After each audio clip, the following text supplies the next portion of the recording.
sorry, his legs, one of his legs is in the way of the other one. She's the only female. Oh, Yes. Everybody else is a everybody guy. else a boy, thank you. Now I don't have to. Yeah. You can always tell a dog trainer, you just can't tell them much. Okay, so it's really important to think about this as broadly as possible.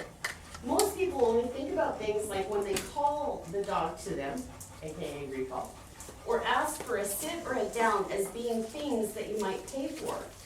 We all ask for behaviors throughout the day that are not what we typically think of as obedience, but we rarely pay for those behaviors. You will be thrilled when you see what happens when you start paying for these things. As an example, the dog may go to pick something up that we don't want it to pick up, and we'll say something like, leave it or drop it. Often the dog may do so for a second, or begin to, and then decide, heck with you, I want this, I'm out. I'm just gonna run away, we're gonna play keep away. But if we were able to bridge, yes, the moment the dog looked like it was thinking about dropping it or leaving it, it is extremely likely that the dog will carry through with dropping or leaving the item.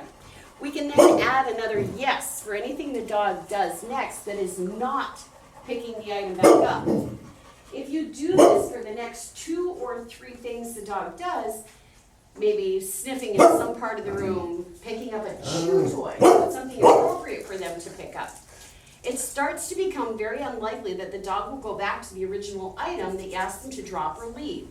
We should even pay the dog for going back to that object and sniffing it, because the behavior of sniffing the object is better than picking it up. And in fact is completely fine and normal behavior as long as the dog doesn't pick it up. So, Prada shoes. I want Prada shoes my whole bucket list. Need a pair of Prada shoes. Saved. Found a pair on clearance. So excited, Prada shoes. Life was good. I picked up, opened the box, heard the angels singing, wore the shoes 2 times, and my dog ate the toe of one. I'll tell you what, anybody who knows me, I have about roughly 350 pairs of shoes, 1 pair of Prada. Out of 300, okay, so but that we multiply that by 2, so that's 700 shoes I had. Out of 700 shoes, that little shit found the 1 Prada shoe and ate the toe, and they were sandals. My toe, I could feel earth. So it wasn't even something I could hide. It's a Prada, I'll deal with it. Nope. So that's where this comes in. I see the dog going for the shoe, we'll leave it. If the dog pauses for a second, bam, scatter feed. I'm gonna throw a bunch of stuff, get them turned around, eat the food, and then I learned my lesson of not leaving my Prada shoes where the dog can get them. So back in the day when I was training obedience exclusively and not into the behavioral aspect of things, that was always my answer. Make sure that the stuff is not where the dog can get it. But I would also do this. If you catch your dog in the act of doing something they're not supposed to do, you grab a magazine or a newspaper and you roll it up. You should actually get it like as tight as you can get it. And then what you do with this is, I should have been watching my dog. I should have been watching my dog. Barring that, nobody has eyes in their head 24/7 to see what the dog is doing. So let's institute some behaviors that will keep them from doing the things that we don't want them to do. And that's where that bridge and reward for what feels like nothing comes into play. You see a dog heading for stuff, you call them off it, or of course there's always that favorite one where they have that look, you know that look, when they have something hanging from their mouth. And they're trying to figure out if they can get it all the way in the mouth before you get across the room or not. and they all have that same look. So you try saying, drop it. Show them you have goodies. As soon as they relax their mouth, they don't even have to actually spit it out. As soon as they relax their mouth, you go, yes, and get over there. Because they have to open their mouth and let whatever it is out in order to get the treats in. So that's how you can win on that. By the way, if there's any questions that you have as we're going through this, please do not be shy.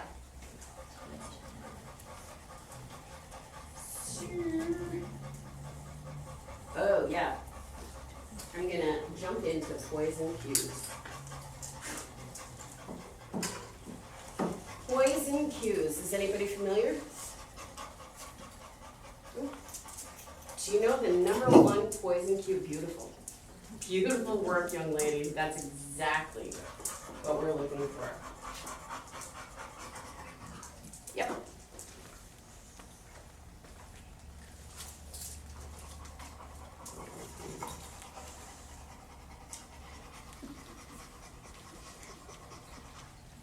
Okay, so a poison cue. You have the power to make one word the most horrible word in the English language. And the number one poison cue is your dog's name. First of all, hate to break it to y'all, dogs don't know names. Your dogs don't know names. And you know how I know that your dog doesn't know his name or her name? What do you call this dog? Anteros. Anteros? Really? No, not today. Today he's going to be Humbug. Humbug!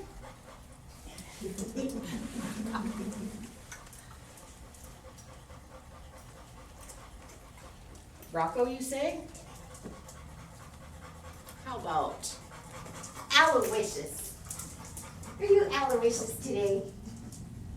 There you go. Okay. So, names are a human construct. There is not a dog on the planet that has gone on their happy little walk down the street and gone, oh, there's Susie's house, and there's Rex's house, and there's Donnie's house. They don't do that. They don't recognize that. That's what we do as humans. So, what is your dog's name to your dog? Your dog's name is an indicator of what's coming next. That's all it is. That's all your dog's name is to your dog. When they hear their name, they try and figure out what's coming next. Let's see. Let's play it out this way. I'm not going to use her because she'll come to me anyway. It's just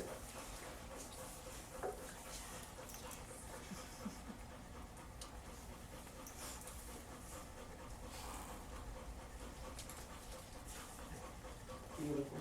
Beautiful. So, here's my dog. I just got her back from the groomers. And she's going to go over and visit. And I don't want her to do that.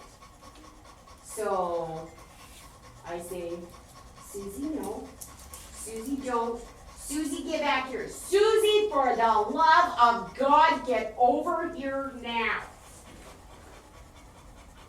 So now, my dog, when they come back to me, and I choke up on the leash, I say, we're going home, and that's all there is to it, Susie, bad dog.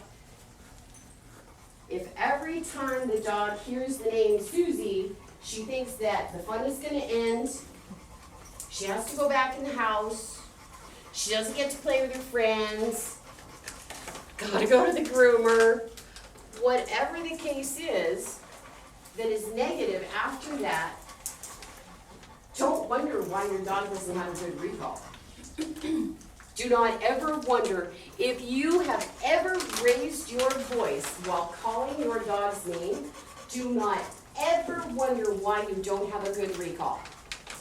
because you are not giving the dog something to come back to. So, how do you fix that? Because let's be real, dogs piss us off. Dogs piss us off. They frustrate us, they test our patience. And you know what? Everybody in this room is human. And if anybody in this room tells me they've never raised their voice at their dog, I'm gonna call you right now, you lying. Period. I've trained over 1,000 dogs and I raise my voice. Because I'm human and I get frustrated. And the only time my dog decides to be a jackass is when I have 37 seconds to get out the door or I'm gonna be 20 minutes late. So of course I raise my voice. So how do we fix that? There's a couple of ways of fixing that. Number one, give your dog a bad dog name. Figure out a name that you can give your dog when they're a bad dog. And use that name. I see the smiles. Every dog owner has more than one name for their dog. I'm not sure our neighbors would appreciate that. I was just But you know what? Whether you're calling them Fuckhead or Susie, your neighbors are still not going to appreciate it because the dog's doing something wrong and you're getting after the dog. So, find a secondary name. It doesn't matter what the name is, but use that name when you're upset with the dog so that you don't poison your dog's name. Recall is the single most important thing you can teach your dog because that's how you save your dog's life. If you don't have a good recall, and you know what, I joke around a lot. I'm sure you didn't pick up on that. The single most important thing is when you open your mouth and call your dog's name that they come back to you. Because if God forbid your leash ever breaks or they do a DoorDash and they're across the street, what you gonna do? Your dog's not gonna come back to you. Your dog's gone. We live in Sioux Falls. There's some kind of bullshit out there where they say that they're pro-pit bull. That's a little crap, and we all know it. They can say what they want. The reality is they're not pro-pit bull. All of you have a far heavier responsibility to the sentient being that is at the end of the leash simply because of the name that somebody puts on it. So, find a bad dog name. Use the good dog name when they're a good dog. Because then you're going to strengthen your recall like that. It's not going to be perfect. There's lots of exercise we can do to perfect the recall. But the first thing you want to do is eliminate a bad tone when you're calling their name. There's other poison cues. No. No. No, no, no, no, no. No. No. That's why very rarely, if ever, will use the word no with a dog. Because I say no to my husband, I say no to kids, I say no to my kids, I say no to his kids, I say no to everybody. And if I'm in one end of the house and my husband's the other end of the house, he was injured in Iraq, he lost most of the hearing in one ear and part of it in the other ear, so I have to have a raised voice. So if he says, did you go to the store today? And I go, no. And he says, what? No. What? No, I didn't go to the store. I don't want my dogs hitting the dirt going, what in the hell did I do this time? So, to avoid poisoning the word no to my dogs, I don't have them associate it with anything. If they're doing something I don't want them to do, that's when we, It's quick, it's sharp, it gets their attention. So, oh God, it's smelling like sow. This is awful. Is anybody else like dying of the heat in here? Yes. Warm. It's one of them. Everybody else. I'm not really hot. I'm moist. We should have in the center of attention. What's that? You're the center of our attention, that's why. Listen to everyone. I don't know. I'm the ordinance on the top of the parade flag. It's that spotlight. That's what it is. Okay, so here's another thought. Multiple rewards. You know, we talk about jackpots. Jackpot is a pretty common term that you hear in dog training. And that's when you give a bunch of treats to let your dog know that you're really happy with them. What's that? Be a cute name for a dog too. Jackpot? Yeah, it is. Yeah, it is. I like that. Yeah, thanks, bud. Okay, I'm going to.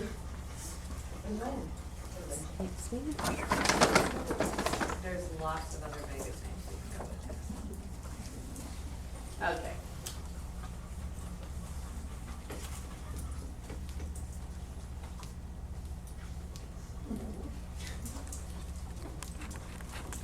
Yes.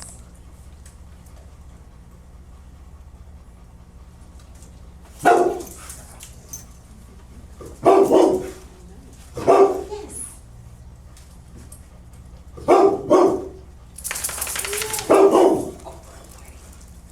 Yes.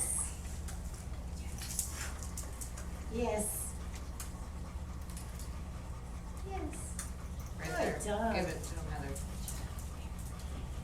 Okay, so what I just did was, I have now extended my bond to that dog because I kept giving treats.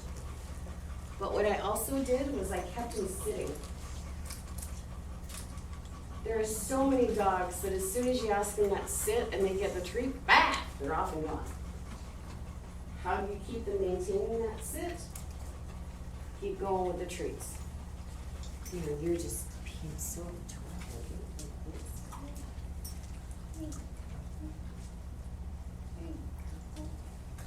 Yes. Yes. So isn't that nice? Yes. Good job. Good job. So that's another way to use the bridge and reward system if you want them to maintain a position or maintain doing something that you asked for. The importance of going treat by treat by treat is making it an individual motion so that the dog goes, treat, yes, ooh, treat, yes, ooh, treat, yes, okay? As opposed to handing them a mitt full of treats and letting them snarf them all up, because that only counts as one treat to them. You don't love that logic? Okay, where's the rest? What did you get done? Nothing. You got a lot of slobber on your hand, and you got a dog that just ate half their lunch in 12.2 milliseconds. So giving them the treats one at a time. It extends the behavior, it helps deepen your relationship with the dog, it cements the idea in the dog's head that you are the source of all good things. That's your ultimate goal. You want that dog to look at you and think, that human is the source of all good things.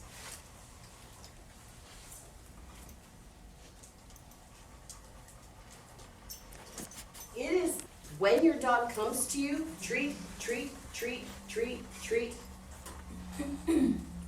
Couple of reasons. It means that the dog's not gonna play tag. Say, Cynthia, come here. Shoom, touch, get the treat, shoom, gone.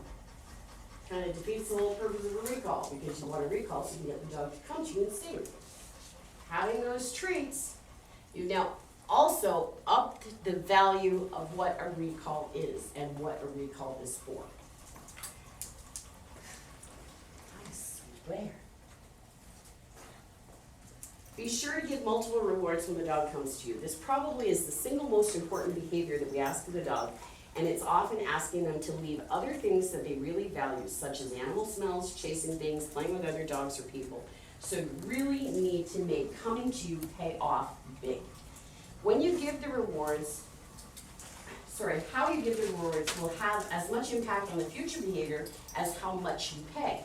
when the dog comes to you, be sure to give multiple rewards, maybe as many as 5 to 15 pieces of food.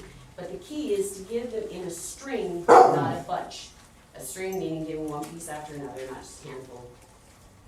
By giving one piece of food after another, you not only teach the dog that it is very worthwhile to come to you when called, but you teach your dog that it is good to hang around for a bit and see what's going on with you, not to just come back for an instant, grab a bit of food, and run back off.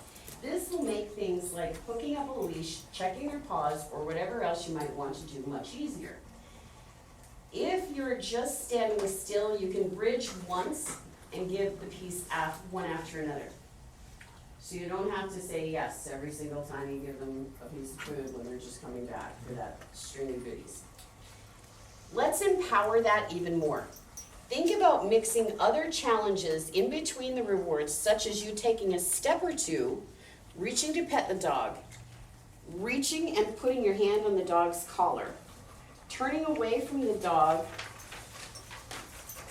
picking up your cell phone to look at it, or anything else you might think of that you could use to teach the dog that waiting around for a minute or moving with you really pays off well. If you do any of these types of things where there's an action or a longer pause between rewards, it would be good to bridge after each action you make and the dog is still with you.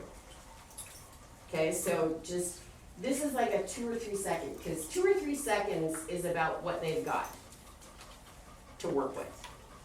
So if you have your treats and you do this and the dog immediately moves and you continue with the string, and you continue with the string, continue with the string, you don't have to bridge it after that first initial recall. But if your phone rings or you get a text and you stand there and you read your text message for a few seconds and you have the treat out and the dog comes closer to you, that's when you can throw that other bridge in there and say, yes, and then carry on with the string. Just so that they don't lose that. While it's something we wish we never had to do, there's times in which we may need to punish/correct our dog. If you punish or correct your dog for a behavior you don't want, the moment the behavior changes, bridge and reward it. So that's what I was talking about a little bit earlier. Don't get confused by rewarding a bad behavior as opposed to rewarding the change in the behavior. That's what you're rewarding, is the change. This may confuse humans, but it won't confuse the dog at all if we say yes.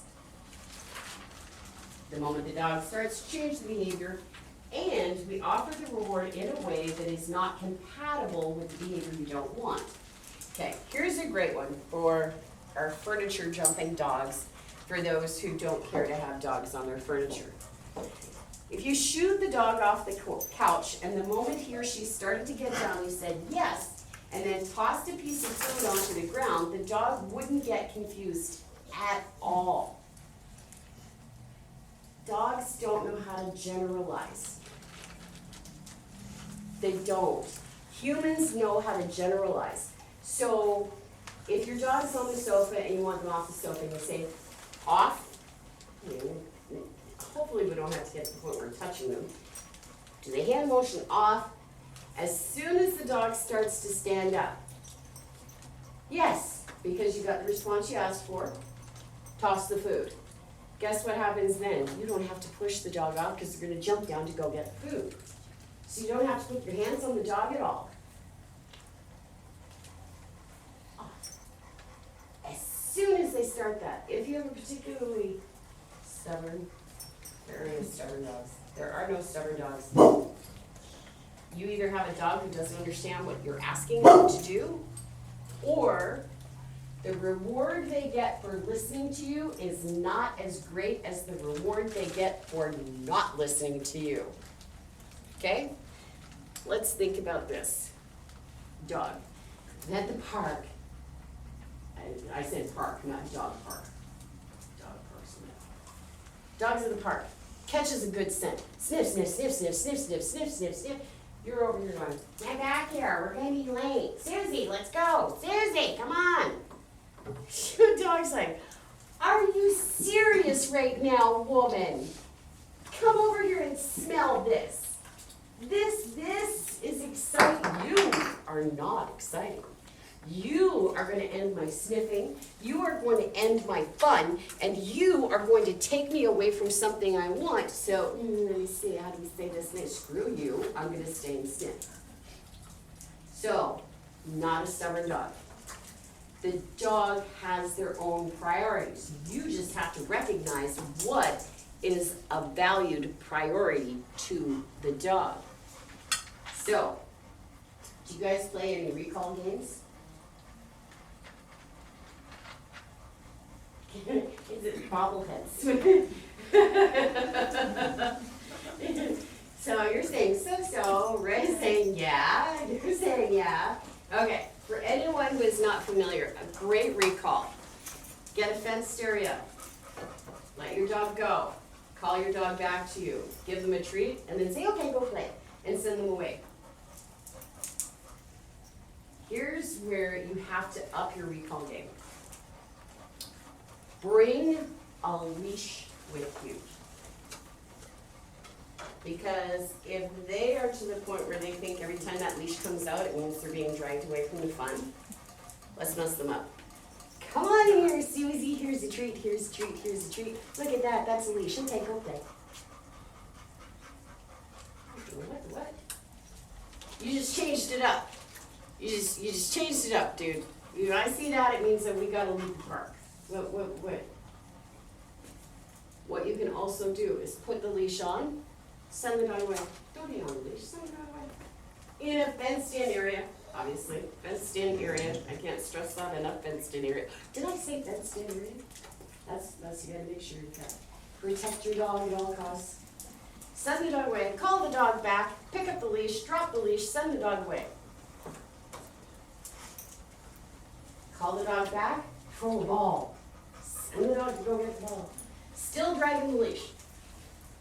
Then when they come back, take them and go get in your vehicle and give them a treat. And then get out of your vehicle and take the dog back to the park. The more things that you can put into that recall exercise, the more you are going to dissipate their reluctance to come to you. Because if you have 50 occasions that leash goes on the dog and the dog's fun doesn't end, the one time you put it on to make the dog's fun end is going to be far outweighed by the 50 good ones. So it's going to up your ability to have a good recall. So,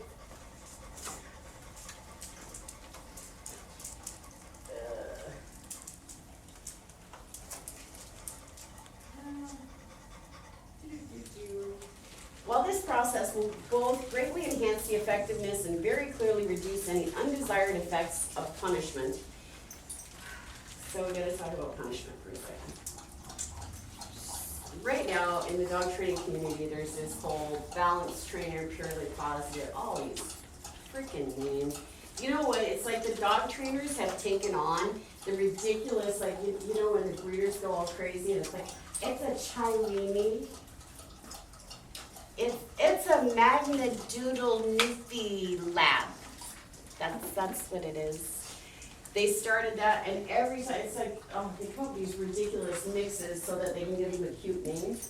Well, I think that's happening in the dog training community because you've got force-free, fear-free, compulsion training, purely positive, balanced trainers.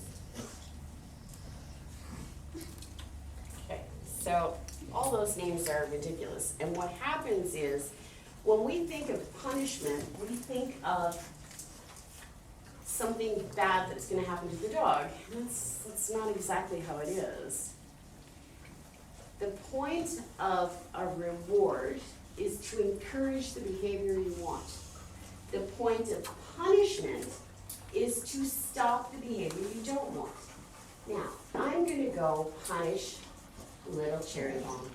That's it. You can tell everybody you came and you saw Big Paws director punishing a puppy. A poor, sweet, innocent little puppy, and I'm gonna punish the hell out of her.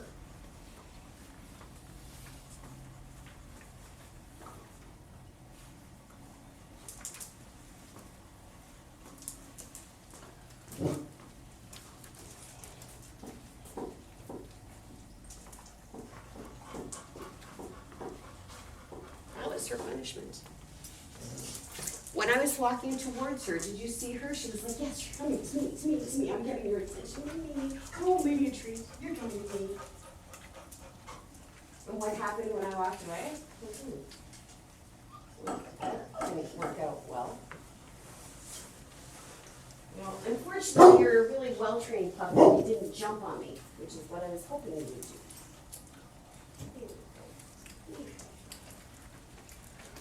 Where's the one back there, you will? What's that? That one will. Yeah, That will make that's that what one. Okay. Yeah, so what I'm I'll go, gonna Joe. do is I'm gonna pull this chair over a little bit. And if you don't mind, I'll let you to scooch over. I kind of, he's already like.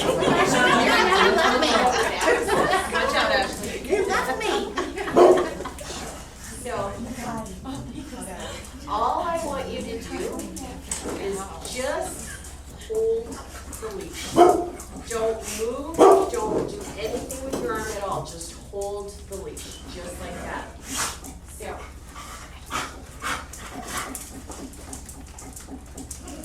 Okay. Now I'm gonna listen. Okay, very slight decrease in his panting. Very slight. So I can turn around. Okay, now I know, like, if you want to push back, at least I've got easy access into that area and we won't have to worry about him, his claws.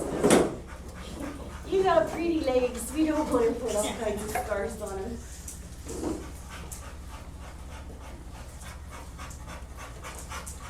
Okay, so, you see the excitement building.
There's so much boxer in you, dog. Oh my goodness. Oh, there's boxer there. These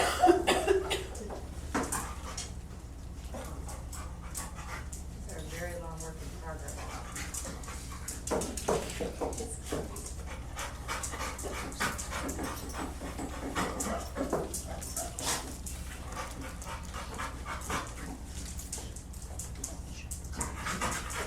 It's starting to sink in. It's starting to. Teeny tiny little bits. Did you see how it was, were you watching him? I mean, it was minuscule, but it was working. Which is also what we did with Win and all of her craziness.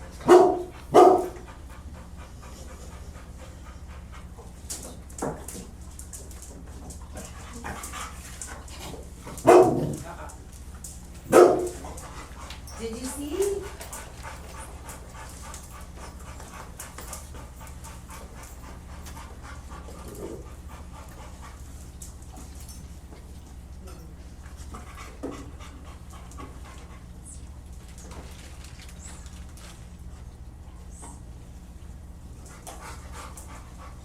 Would that take 3 minutes?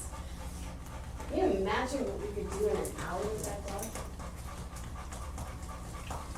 Here's the key. I said nothing. I stopped the eye contact. Every time he started coming towards me, I'd give him my side body. If he continued coming forward, I would move farther away. So what the dog is learning is if I want you to come to me, I can't do this because this makes you go.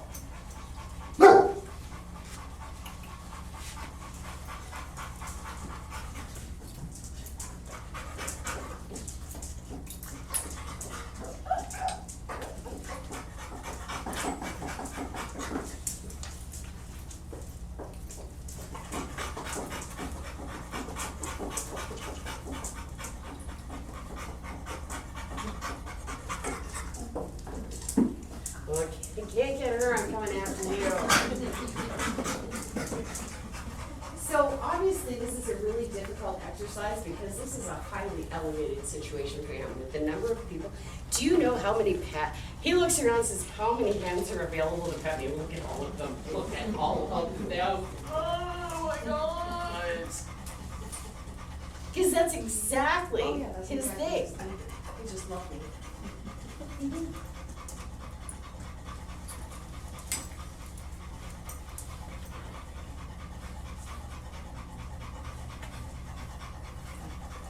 Okay, so as I hear his breathing start to increase a little bit, I'm gonna avoid eye contact.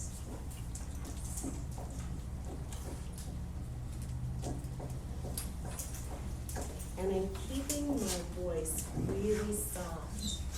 So I'm giving him that soft bridge, yes, and then I'm touching him. Because for him, he could give 3 craps about treats or toys or anything. He wants hands on them. What's going to happen with this dog, the more times I do this and see this dog is gonna automatically offer me a sit every time I see him. Because he doesn't get what he wants from me until there's a sit involved. And he's starting to calm down. Should be a darling with me. God, I still have half a cup left and I'm talking in full.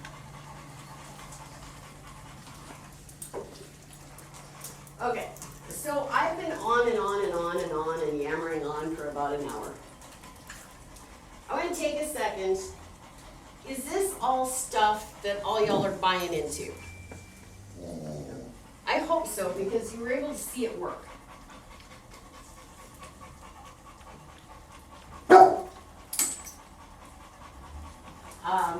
Do any of you have any questions that could be related to this in any way, shape, or form? We have a dog that grunts until she gets what she wants. You'll meet her this afternoon. Awesome. Do we call her Piggy? She looks like one. Awesome. That's adorable. So, do you want to work on that portion of it? You want to, okay, so that's where the behavioral downs come into play. So, my group of people, my core group of people, we're not going to have new people coming in, correct? It's going to be everybody today? Okay. Just new dogs, What's that? just new dogs. Okay. The dog will stop. So, behavioral downs are like an amazing thing, and I actually have printed up handout sheets. Excuse me.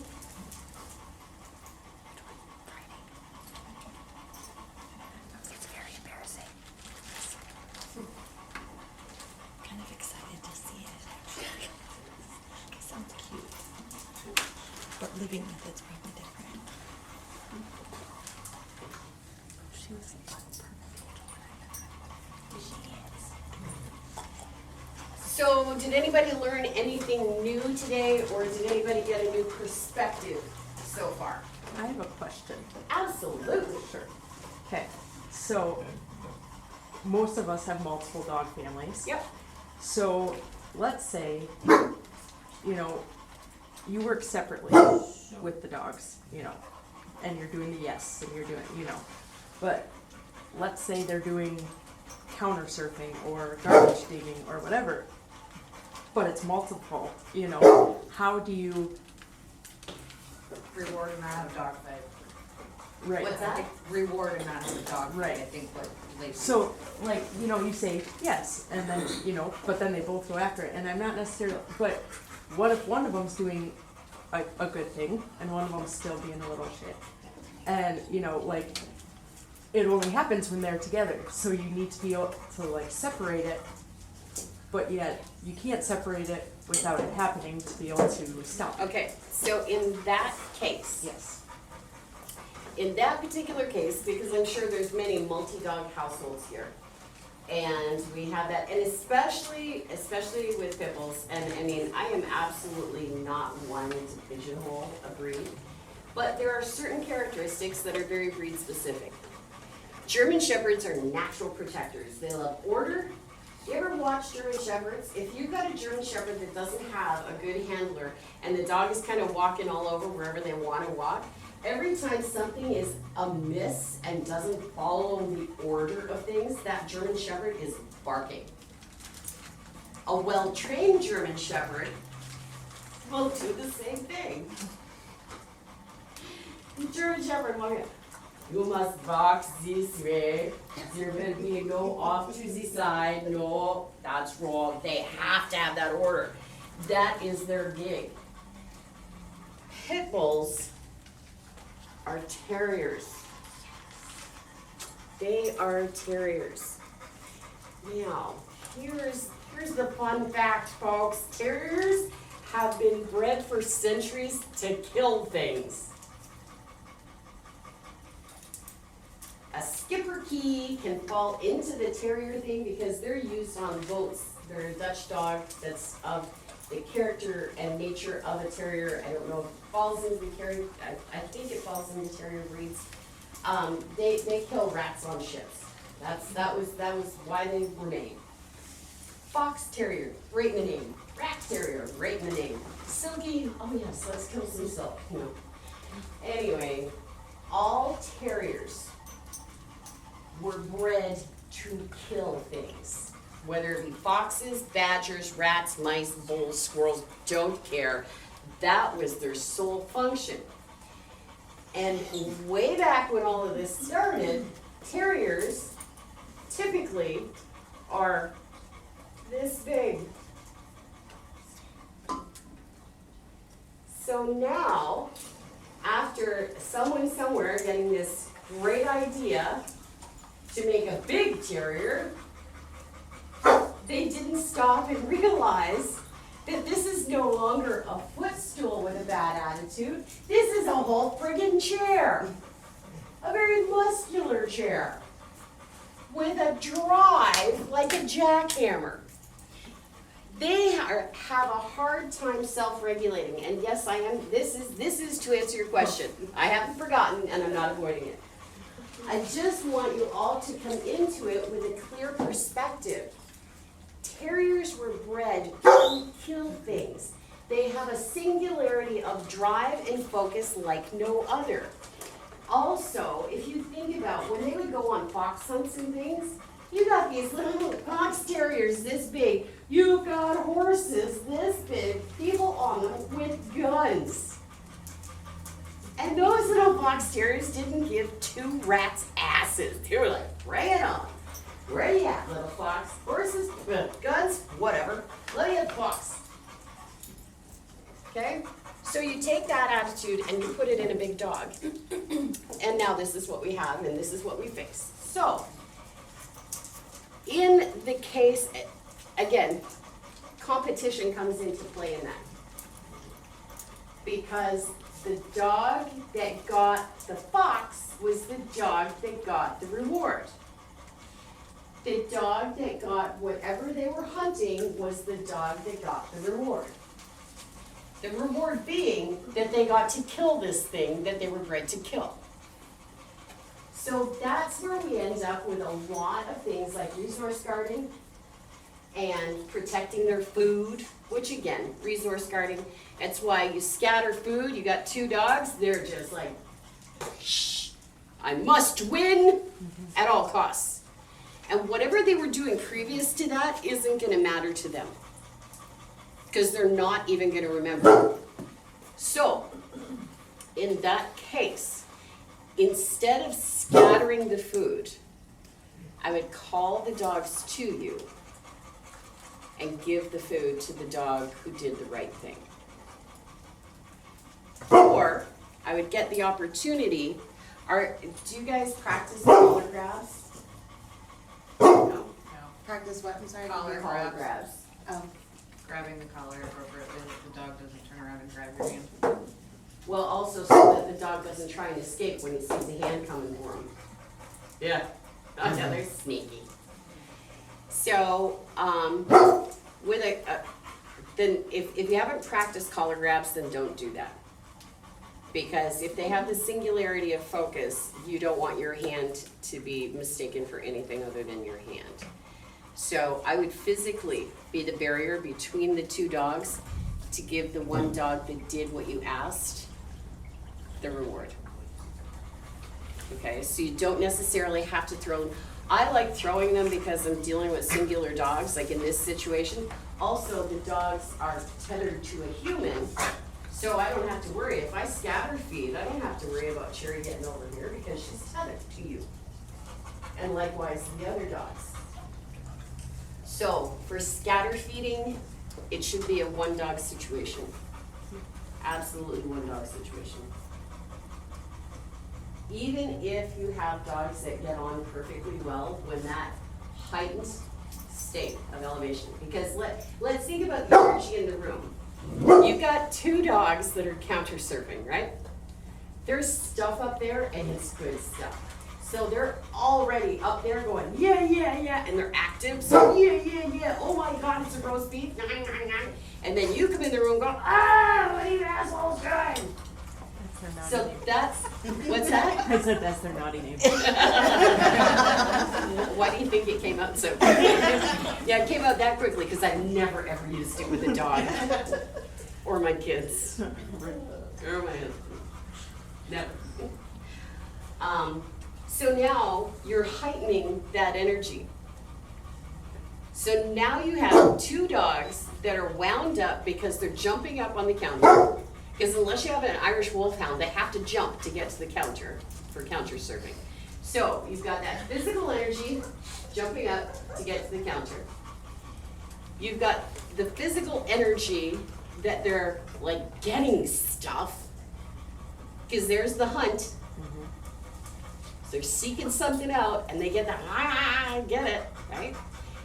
And then you come in the room and go, oh my God, that's Sunday dinner, you rotten dogs, ah. That heightens them yet again. You are really running the risk, like you're setting yourself and the dogs up for failure if you try to do the scatter feeding. Because if their energy level is here, you'll be lucky if you don't have a fight break out. Okay, that's honest to goodness, that is, I can't even tell you.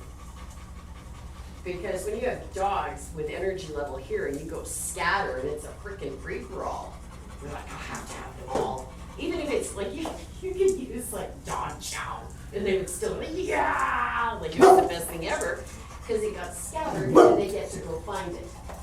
So, multiple dog households, if the dogs are not in their tethered positions, because I know everybody in here has to have a tethered position for your dog.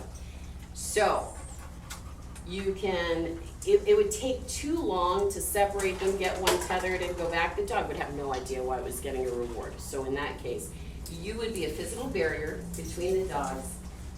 Get that treat to the dog who did what you wanted. Okay, so that's, And not only is the dog that did the right thing getting the treat, but they're getting your attention and your back is to the other dog. And they're getting told that, yeah, so you just got a twofer. There's the punishment, you don't get my attention, and you don't get a treat. I like them apples. Get off my counter, you little shit. So, good observation, by the way. Okay. I can see that it is about time that everybody needs to get the blood flowing in their legs. So, for anybody who's curious, we do have 2 restrooms.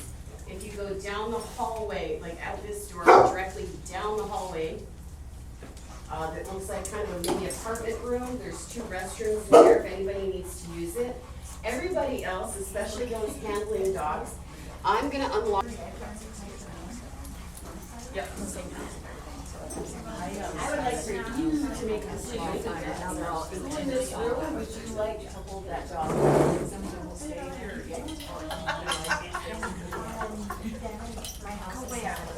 Somebody in the room to hold the dog. You're not right or wrong answer. You can. What do I get? So what I'm gonna do is I'm gonna get you to swap places with him. So the dog doesn't have to move. The dog can stay there and you go sit. We're just changing one thing in the environment. I'm not going to make the dog not only go to a different spot, but go to a different human. We're just gonna switch over humans, that's all. We got lots of treats I see for him. It's not gonna happen.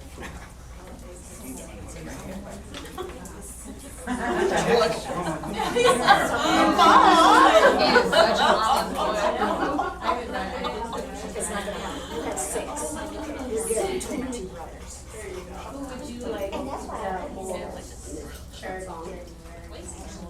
Lacey? Who's Lacey? Are you Lacey? Janelle asked for introduction, so since most people don't know who they are. Some of the people from out of town. Oh, okay. Lacey. I'm Lacey. Lacey. Lacey Foster. Yep, you're just gonna stay in that chair. Lacey has coffee. And he does have coffee. Okay, see? Watch.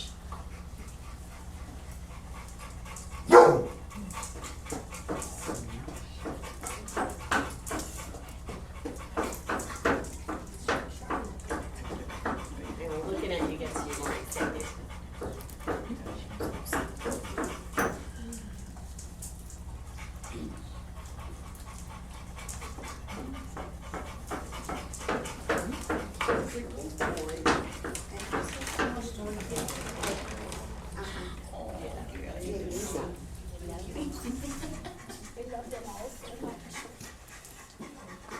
Okay, we'll come back to this situation. Because I said not second, but face in the blanket doesn't mean to rub your face in somebody else's pants. Who would you like to sit in your chair? Christine. Christine. Christine Foster, swapping with Stephanie Foster. I love your face. Anybody not just love that face. Well, he's a senior, who wouldn't, I mean? He's the best, way best. Careful, I Who would think you his like face is bleeding. to sit with Rocco? Joel. So Joel Foster. is a Foster with Gail. And Heather is obviously.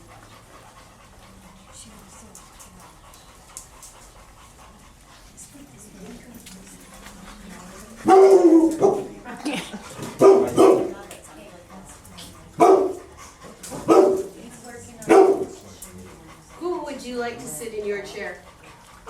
Sorry, did you say Anne?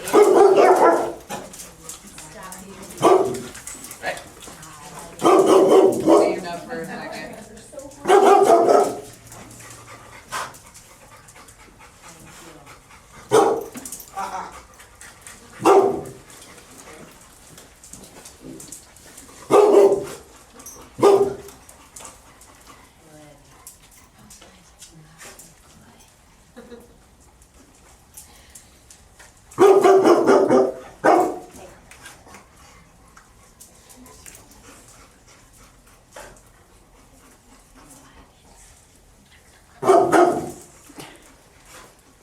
Okay, so all of you noticed when we swapped chairs like that, that it was an upset to the dog. Every dog that had a human go away from them, even though there was another human, a bunch of treats, it was an upset for the dog. It wasn't necessarily a bad upset, it was just an upset, it was something different. But we only changed one portion. Okay, you see how we swapped that out? Normally, when you say swap dogs, what would happen happen is the person that was gonna get the dog will go over and get the dog and take the dog back there. And you're gonna have a longer time to settle the dogs down because you changed two things on the dog. That's what I mean about not generalizing. Dogs don't know how to generalize. So we helped this situation go a lot more smoothly because we left the dog in the same location and switched out the human, so we only changed one thing in the environment. So the dogs are gonna calm down much more quickly. Even Talkie Boy. He is still calmer now than if we had put him on the other side of the room. And he's starting to figure it out. He's not a dummy. None of them are dummies. Is that because Joel's a guy, or just because it's Rocco's personality? It's his personality. I mean, I've only been here for like not even 2 hours. Switched and another female would have sat there, this would have been the same, do you think? Yep, Yeah. yep, absolutely. It may not have been quite as intense, but I'm willing to believe that it would have been pretty flippin' close. Like, you probably wouldn't be able to discern the difference.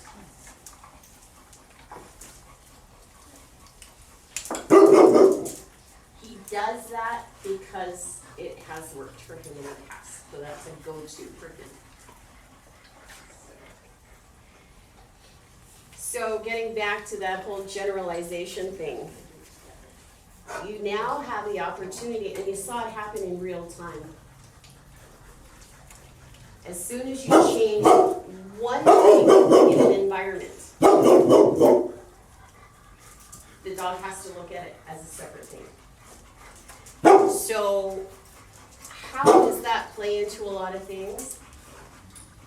We're going to talk about the difference between obedience and personality, character, behavior, however you want to put all that together. Because things that affect dogs are either internal or external. So a lot of times, if you have a dog that is easily excited, you have to figure out, is it an external or is it internal? And what I mean by that, if you've ever seen a border collie, Oh, I had one for 16 years. okay, so, I also used to run 5Ks every day, so yeah, he needed it. okay, so, having been a border collie owner, you can attest to how this works. Border collies need exercise all the time. They need a job all the time. If you're in the house and the weather's crappy and you're not feeling good and you don't take them out, that dog will pace themselves. Brenda. Scattered in front of your Joel on the floor, so he has to use his nose.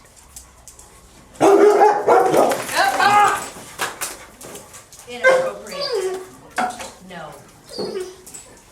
That was too much. You want me to take it for you? Yes. I see. Rude. Come here. Okay, so, come here. Good boy. Thank you.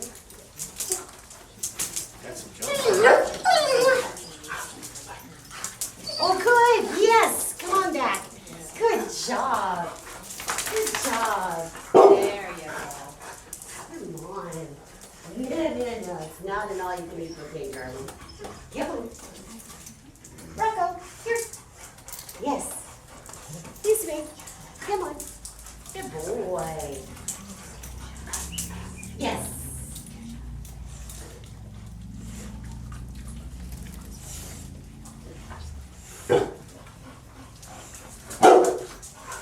Yes.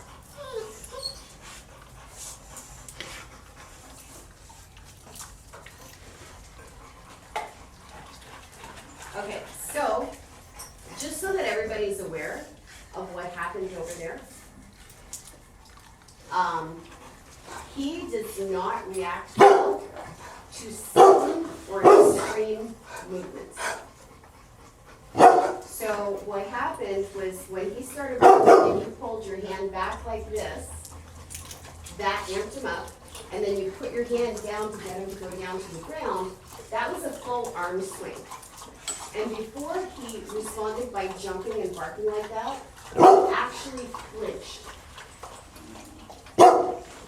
Okay? So again, like I said, I've been doing this for 30 years, so I saw everything that went on with that whole scenario. It's not your fault. It's not his fault. But this is what I was just talking about when I was saying behavior, internal versus external. Also, behavior versus training. Training is you giving the dog an instruction. Hey, thanks. Here, good boy. How about no? Thank you.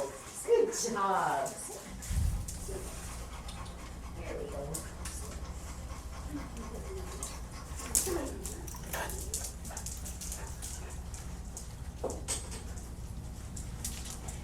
So this guy's got a lot of stuff going on inside. And it was like I was talking about with Border Collie, that they pace themselves into a frenzy because internally they need to be working. This dog doesn't have a lot of self-regulation. He doesn't know how to calm himself. Yes. Thank you. Now you see, he sees the hand, he heard the yes, he knows it's coming. Yes. Okay, there we go. But you see, I'm extending the time period. He can still see that it's there, but I'm not gonna have a jack in the box that's gonna get a treat every 2.7 milliseconds. Yes. I also did not give that dog, I didn't give him a command. I'm also not gonna tell him to shush. Because if I tell him to shush, he's not gonna. He's absolutely not going to. I can say anything I want to this dog and it's not gonna matter with Jack. Because this is a behavior, this is not an obedience issue, it's a behavior issue. The way that he expresses the stuff he's got going inside is that noise. Yes. Good boy. Yes. So you need a therapist rather than a training? I was gonna say, it's kind of like crying, like you just don't know what to do, so either you don't know if you wanna yell or you wanna cry and just something comes out. He has never learned how to be a dog. All he's learned is how he survives. How this dog has survived, because I think there's a lot of uncertainty in him. A lot of uncertainty in him. So, you know the little loudmouth at the bar? Okay? He's the little loudmouth at the bar. Not Napoleon syndrome as much as the little loudmouth at the bar. Because if he makes enough noise, people will go away. He gets overstimulated so easily. And he gets overwhelmed. That closeness of people, the closeness of anything, until he has an opportunity to disseminate what it's. Yes. There we go. There we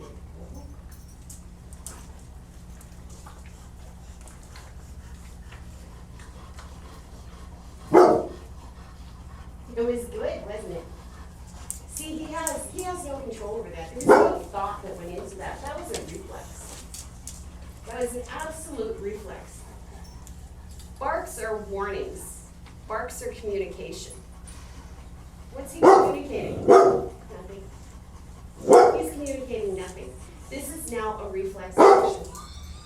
And I compare it to, this is probably really gross, but I compare it to bulimia. When people who have an eating disorder decide that throwing up is going to help them lose weight, after they do it enough times, as soon as they eat, they throw up. They don't even have to stick the fingers down their throat anymore because it becomes a reflex.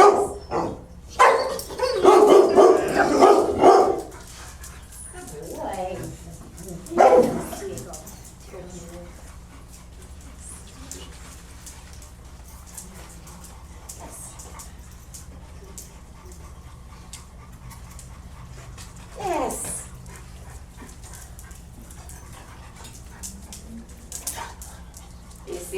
start all over again.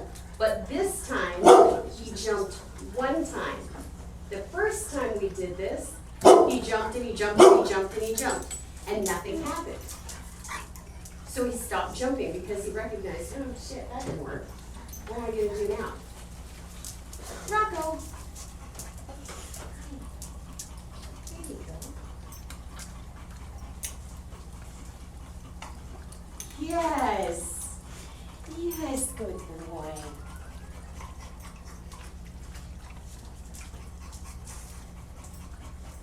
Yes. The other thing I want you all to notice, how many commands have I given this dog? None. How many desired behaviors have I gotten?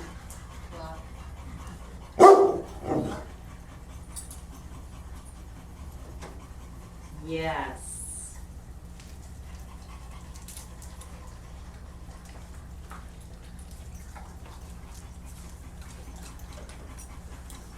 Never miss a good opportunity to shut up.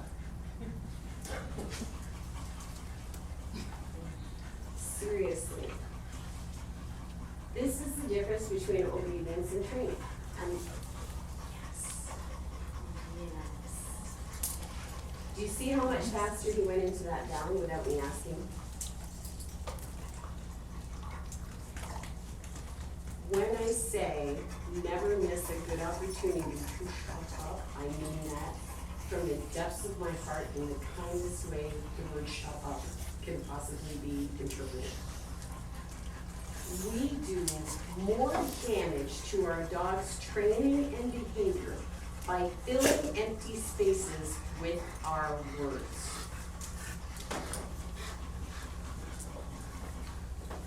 The other thing I did was I keep a loose leash.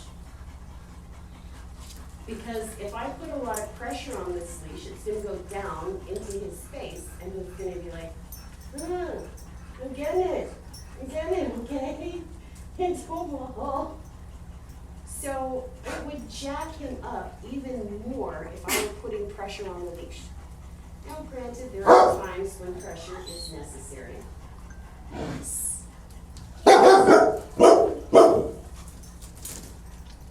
There you go. Over here. There you go. Oh boy. So now he's either staying in it down and grabbing those treats. Do I need to get some more? Alright, as long as we're not gonna pass by it. Awesome. No such thing as too much. Come on. Rocco. Here. So, I just gave him 2 commands. That's obedience. Waiting for him to offer a good behavior that works, that's his behavior. Yes.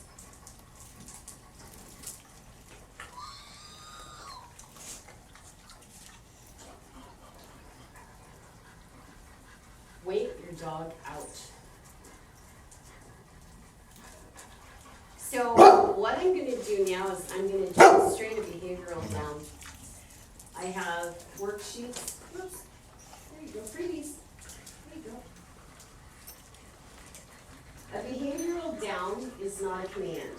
That's why it's called a behavioral down, as opposed to you saying the word down. What I'm going to do is this. That's it. That's how you teach a behavioral down. I'm not going to talk to him. I'm not going to look at him. I'm not going to engage with him. What this is going to do is be the beginning of teaching him how to self-regulate. If he barks, I'm going to let him bark. I know. Annoying. It's not a whole lot more annoying than repetitive dog barking. The actual formal definition of what you're going to be looking for in a behavioral down is for the dog's entire body to be in contact with the floor. he's not in a full behavioral down yet until his face hits the floor.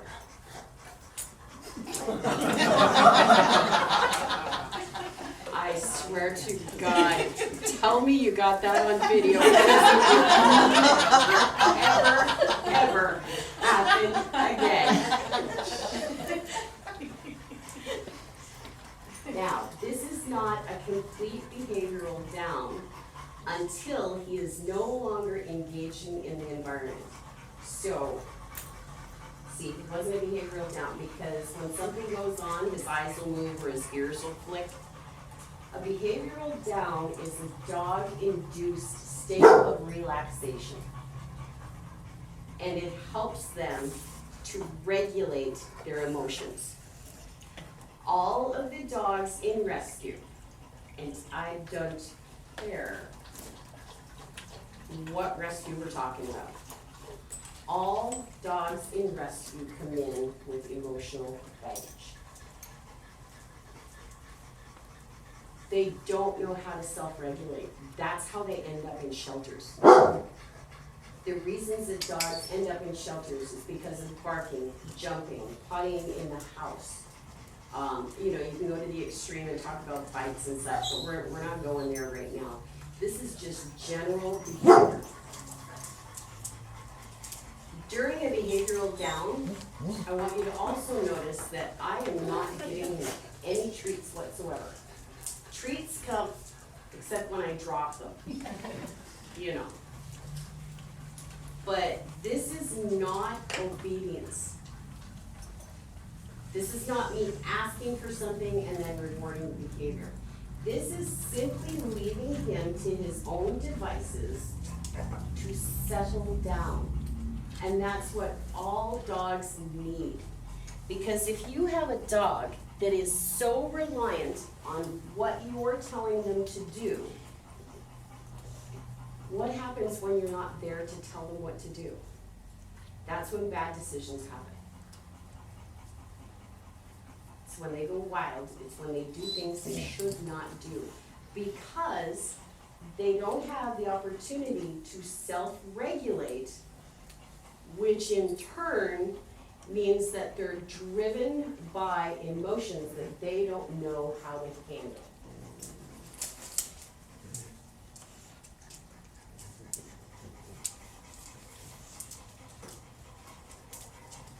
Yeah, you used that. You've been doing that at my house all weekend long, Cupcake.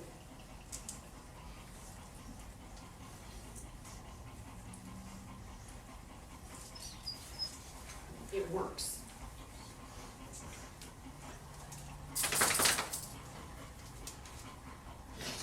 I would be able to do it with that dog, not as quickly as I did it with this dog, but I would still be able to do it with that dog. Because you're allowing the dog to make their own decisions, but you're funneling the opportunity for them to make the wrong decisions. So by stepping on the leash, I funneled his opportunity. Can you just call, there we go. All you would have to do is call her name because she was making direct eye contact and he was getting a little bit, don't like that. He wasn't gonna eat her or anything like that. He was just like freaking me out, dude, just staring at me. You ever talk to somebody like that, and you're talking to them, and they're just like draining your eyeballs, flick them in the nose to make them blink or something? Well, that's kind of, because that kind of direct stuff does that to dogs. It makes them uncomfortable. A lot of people stop when they say, don't look at a dog directly in the eyes because they consider it a challenge and an aggressive posture. It's more than that. Think of it's annoying. If nothing, like it's uncomfortable, it's annoying, and under the right circumstances, it's a brain. So when you're doing behavioral downs, here is the key, and it's written in the handout sheets that I have. When you do your behavioral downs, first of all, there is no interaction with the dog, none. You don't look at them, you don't give them any commands. You just wait for that. Now, that was not a behavioral down, or he wouldn't have jumped up like that.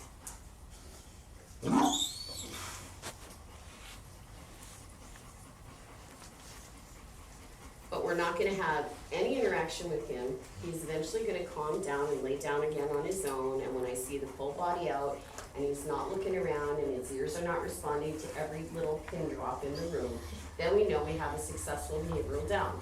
At which point, you can give a calm release.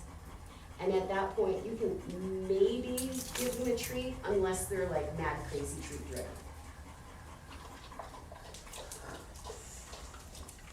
Behavioral downs should also be done in groups of 2.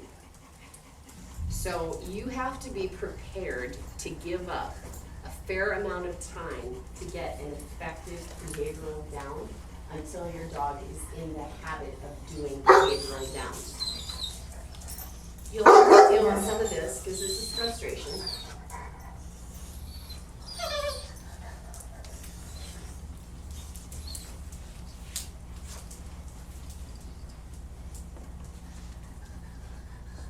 Oh, this is gonna be a fat girl with a broken leg if she's not careful.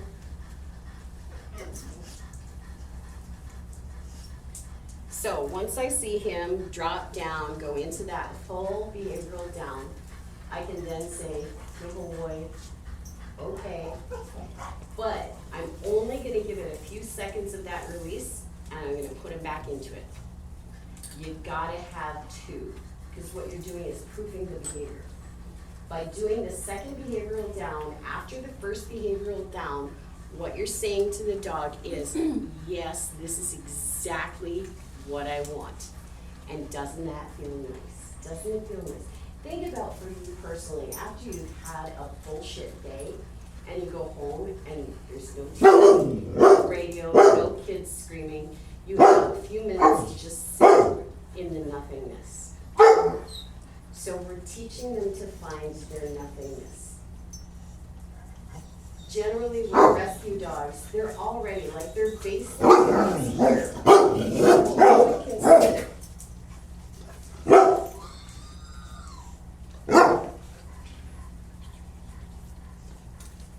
what we would consider a normal dog baseline, we'll put it at about here. A rescue dog's baseline is going to be up here. So they're already in a state of agitation. Yes, good boy, thank you.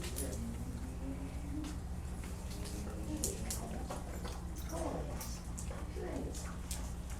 And we can add a little something, yeah. Yes.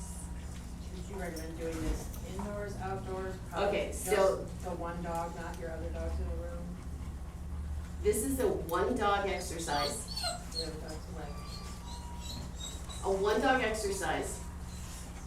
Also, start it inside in the place in your home that the dog is most familiar with and most comfortable with. Start with. So let's say it's your living room.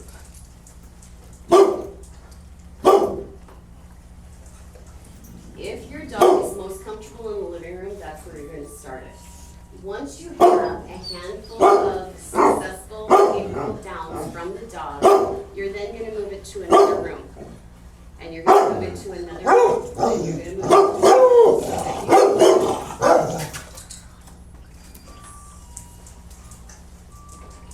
we need a bigger house, not that many rooms.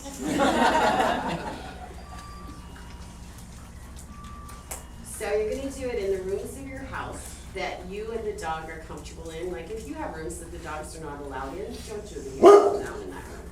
Okay? If there's only 3 rooms in your house, do it in 3 rooms in your house because that's what the dog's environment is. After that point, and you have the behavioral downs where you can accomplish this,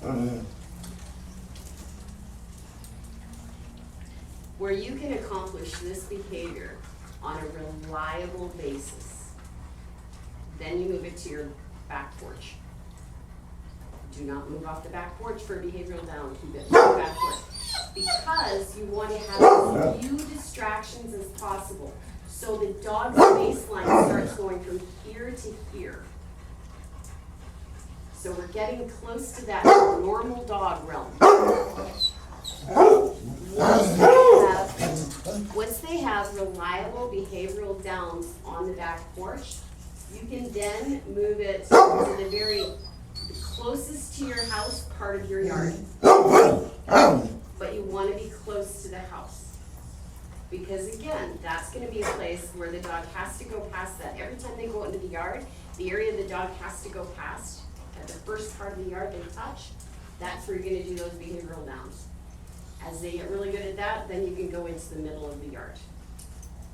So you don't add distractions until they have succeeded in the lowest distraction area possible, and you very slowly add distractions. You also don't want other people around. Like what we're asking of him is absolutely outstanding. The fact that he is doing this with 25 people and 4 other dogs in the room is absolutely outrageous. I swear to God, you could knock me over with a feather right now with how well he's doing. I've worked this with dogs that has taken me 3 hours to get one behavioral down of, because they were their baseline was like in the stratosphere. But you can't give up on it. So if you know that you have to go somewhere in 20 minutes, that is not the time to do a practice behavioral down. Because if for some reason your dog is agitated, you can't give up on it. Because once you give up on it, you have to do 10 times more to make up for lost time. And if you stay somewhere in 20 minutes, you're gonna be agitated and it's gonna Exactly, right down. you're exactly right. Your frustration is gonna go right down. But you know what, it'll be a lot better because it's your foot on the leash as opposed to your hand. When your hand's on the leash, it transports a lot more directly. But the thing is, if you're agitated, that's when you're gonna start squirming and you're gonna start complaining and you're like, oh my God, will this dog shut up ever? And so the environment that you put it out there to is what the dog is gonna pick up on. So right now, thank you. Okay, yes.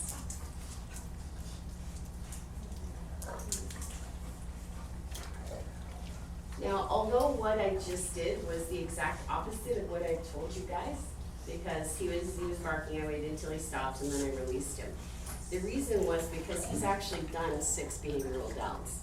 You should only be doing these in groups of 2. And then it gets to the point where they do that and you don't have to be standing on the leash.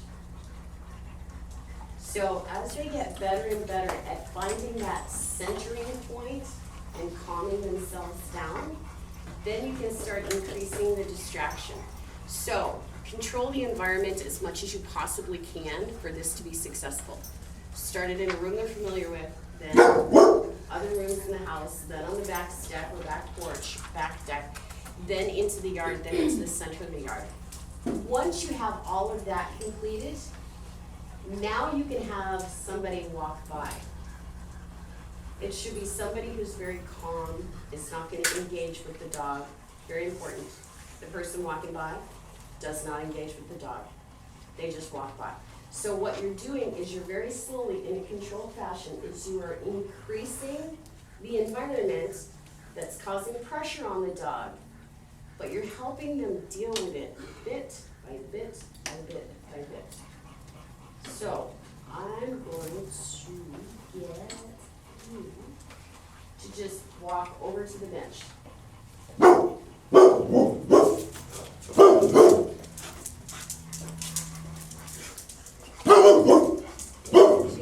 to your chair.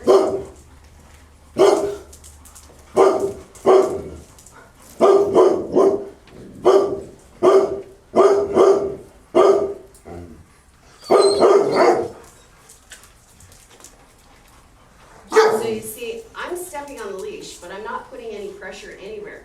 Any of the pressure, he's doing himself. So when he comes back closer to me, sorry, I actually have you too tight there. I'm sorry, darling. Do you see how we're closing the gap in the time that he is adjusting and bouncing back? This is what we want. This is what we want all rescue dogs. How are we gonna find them homes? I swear to God, if you had 400 adopters walking in and he lost his shit like that, the chances of him getting adopted are like they dip it into the negative range. Because you'll get to the point where he gets so flipped out that as the people are coming by, they're gonna go back in the circle and tell other people that are coming up. Right?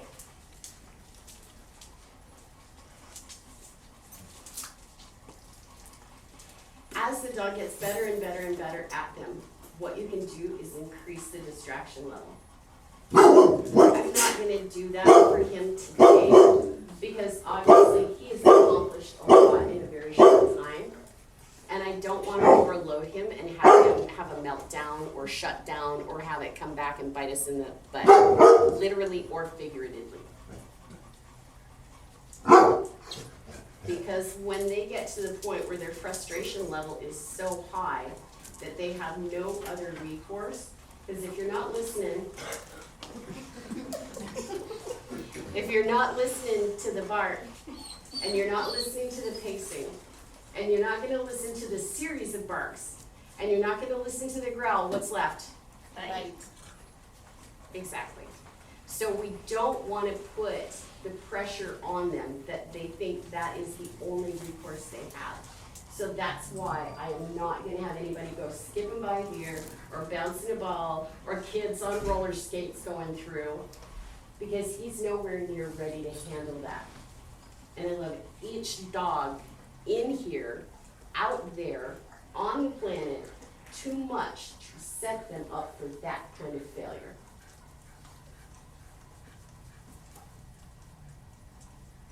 Any questions so far about the behavioral It downs? looked like he was ready to bite you a little while ago with the treats, and with Joel. Is that true? No. No. Because I mean, when he jumped up towards Joel's. He may have done like an air snap, or he may have had his face come in contact. When you have done, a lot of these dogs are a little tiny bit brachycephalic, so you'll notice that their bottom teeth tend to come out a little bit more. So he was so agitated, and when I say agitated, I don't mean he was mad. He wasn't mad. He just didn't know what to do with all of that critchy stuff. Because there's arms and there's treats and who are you, what's going on? And that's kind of what he had going on in the inside. So he was going to bonk him. It was, you know how dogs will, Muzzle punch? yep, that's, pretty much what he did. Yeah. He did. And He obviously had the opportunity to bite if he wanted to. He was close enough. oh yeah, absolutely. We touched. Yeah. Yeah. Contact. So there was Yeah, no. so he was going for that, the bonk, and because his mouth, those bottom teeth are pretty prominent, when he had his mouth open going to bonk, it could have been perceived as him thinking about biting. But, no, if it was pushed too much farther, I don't know. It could have gone sideways very easily if the right circumstances presented themselves. But you know something, you could say that about any dog, absolutely any dog. They get pushed to a certain limit. And the thing is, we may not even think we're pushing a limit because we don't know what their limitations are. We don't know what they can handle and what they can't handle. And what seems okay to us, well, it's no big deal, the wind was just blowing. Okay, well, the wind was just blowing, but it's blowing from a slaughterhouse. So now your dog is smelling the blood that you don't smell. You're gonna agitate the dog. Okay, there's so many things going on in an environment that don't affect us, but really turn these guys on their heels. But in that situation, BJ, yes, okay, good. BJ was right on the money. He was in enough proximity that if he were gonna bite, we'd all be sitting at the ER right now, making sure he was okay. Yeah, because as good as I am with dogs, even I'm not fast enough to stop something like that. Nobody is.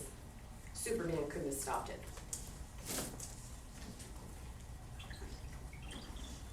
have a question now. Yes. So another trainer that I've been with before described a muzzle punch as an inhibited bite, kind of like, hey, I'm letting you know that I'm Get out of my threatening. space. So how do you know when they're like the intent behind it is just, oh, I'm crazy versus like, I'm telling you I want to bite you and I'm trying to stop it. Well, it's to be determined by every single situation, okay? And the thing is, when we think of bites, we think of it as a purely aggressive thing. A dog bites out of aggression. Not true. Dogs bite out of fear. Dogs bite out of comfort. If, like I said to you, because you could whoop my ass, so. But let's say, you seem very calm and sweet, unassuming. So if I were crowding your space and your back was against a wall and I kept moving into you and putting my chest out and moving into you, eventually you would get to the point, even if you're the biggest pacifist on the planet and you've never been in a physical altercation in your life, I would only be able to get so close to you before your hands come up and push me away. Does that make you aggressive? No. It's you're sending me the message to get out of your space, that you are uncomfortable with that much proximity. So every situation is going to be different and should be looked at individually. In his case, this is an overwhelming situation. There was a sudden motion going by his face. So you got a combination of a lot of things that were happening there. And I think, to be honest with you, from a behaviorist perspective, he showed an incredible amount of restraint considering the personality that this dog has. Does that make sense? Does that answer your question? Yeah, I don't know, I feel like you just So- need like a lot of like scenarios to be like, oh, And explain see this that- one, explain this one. Exactly, Right. that's It's not just like, here's the answer. right. And there's a lot of things, when you're dealing with rescue dogs, there are so many answers to the exact same question, and it is entirely scenario and participants dependent. Okay? When he was jumping up at my face, he wasn't doing a muzzle punch with me. Okay? But it might have looked exactly the same. It might have looked exactly the same to somebody else. Yes. Good choice. Good boy.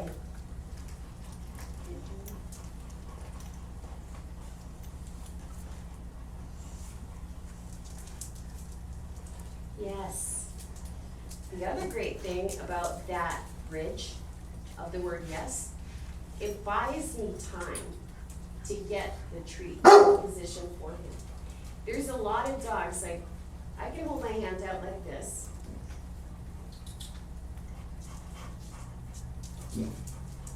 Yes. So I didn't have to show him a treat to get him to do what I wanted him to do. But by saying yes, I offered that bridge to say to him, oh, something good's gonna happen. It gives me time to get this treat out of my hand and keep him sitting for that length of time. Yes.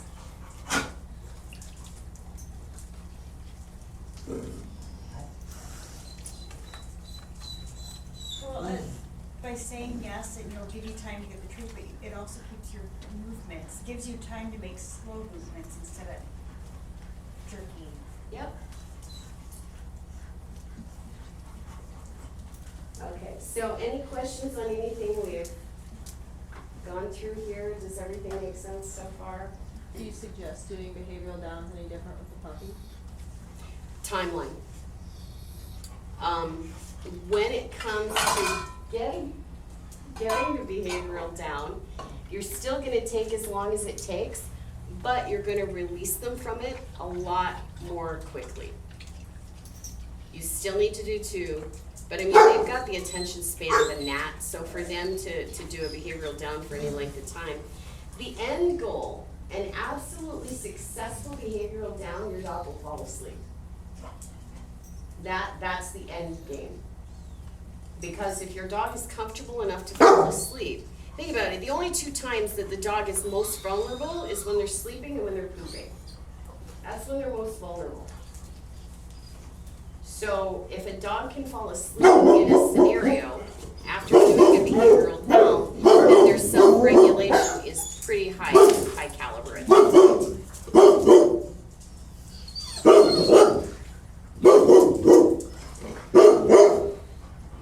He was such a chicken shit, he's hiding behind me.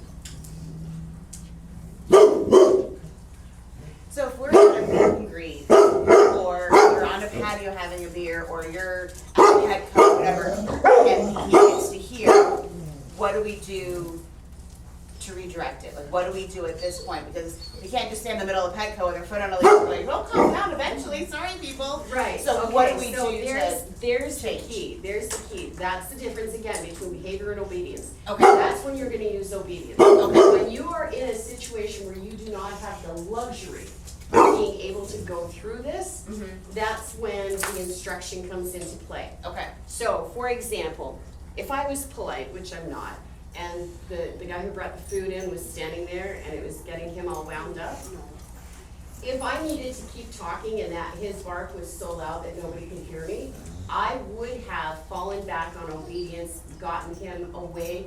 Distance is your friend. I can't stress that enough. Distance is your friend. Dogs will bark because they're overwhelmed by a situation. So what do? You remove them from the situation. You take them. Now, it doesn't mean that you take them out of the building and across the street and down the road. You take them far enough back from the situation that they can calm down enough to look at the situation and go, oh, maybe that's not such a big deal. And then you take a couple of steps forward. If you see them starting to escalate again, then obviously they can't handle it, so you go back to that calm position. Because the whole key is that being calm. But that, excellent question. Behavioral downs, until you have a dog that has a really reliable behavioral down, doing it in public, you're asking to undo all the hard work that you've done. Okay, Rocco, yeah, good boy. So you see, he was completely ignoring me and being calm, and I let him out of it, and it was a nice calm let him out of it. You don't want to go, yeah, you're free. Because if they just got calm, you're going to undo all of that. Do you have any other questions at this point? So is the theory of the down, what did you call it? Behavioral down. Is that they're learning to regulate their own messed up emotions inside, and eventually they'll build up and not, like it's kind of like therapy? Right on the money, my dear. Right on the money. This is all about self-regulation. Basically, they're able to sit there and go, yeah, they're reaching Yes. that point. That's When they're laying there on the ground, that's their equivalent of the meditating person sitting same thing. But being able to regulate their own emotional baggage, like is that gonna, like Pixie's very reactive and jump the fence, that's gonna take her out of that just by being able to regulate her own messed up inside? Yep. Because the majority of things that dogs do, when we call them messed up dogs, is, and you're not wrong, they're messed up 99.9% of the time. It's at the hands of other humans that failed them. But She feels totally safe in my house. We have no behavior issues. I have 2 other dogs, but anytime we're out in public, even just walking down the block, it's there's okay, other- so then don't walk down the block. Walk to the neighbor's house and back. We used to have a nice track across the street, but they're building something there now, so I don't really have anywhere else to Okay, but you don't have to take her all the way down the street. go. Right. Because if she can't handle it, if you need to walk, put her on a leash, walk around your yard. If she's okay in your yard, walk around your yard, walk around your yard, walk around your yard, turn around and go the other direction so you don't get dizzy, walk around the yard. But in order to introduce her slowly to new things so that she can modify her behavior to accept the change, take her halfway to your neighbor's house and back, and then go walk around the yard. And then halfway to the neighbor's and back and walk around the yard. Okay, because what's gonna happen is you're gonna have her going down in flames, because if she can't handle going all the way down the block, she's never gonna be able to, and who belongs to this child? I do. Oh, yes. Okay, so you know what, dude? I'm really gonna tax you today. All right, you guys can swap back. Yes, thank you. Good boy. There you go. Okay, There's no so, barking that time. what's that? There's no barking that time. There was no barking, and he leaned against me. There's more. There's more up here. My nose hair.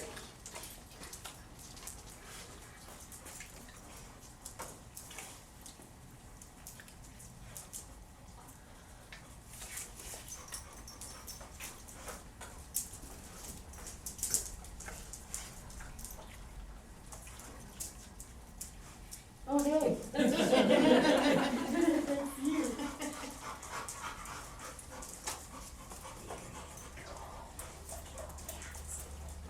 Okay, so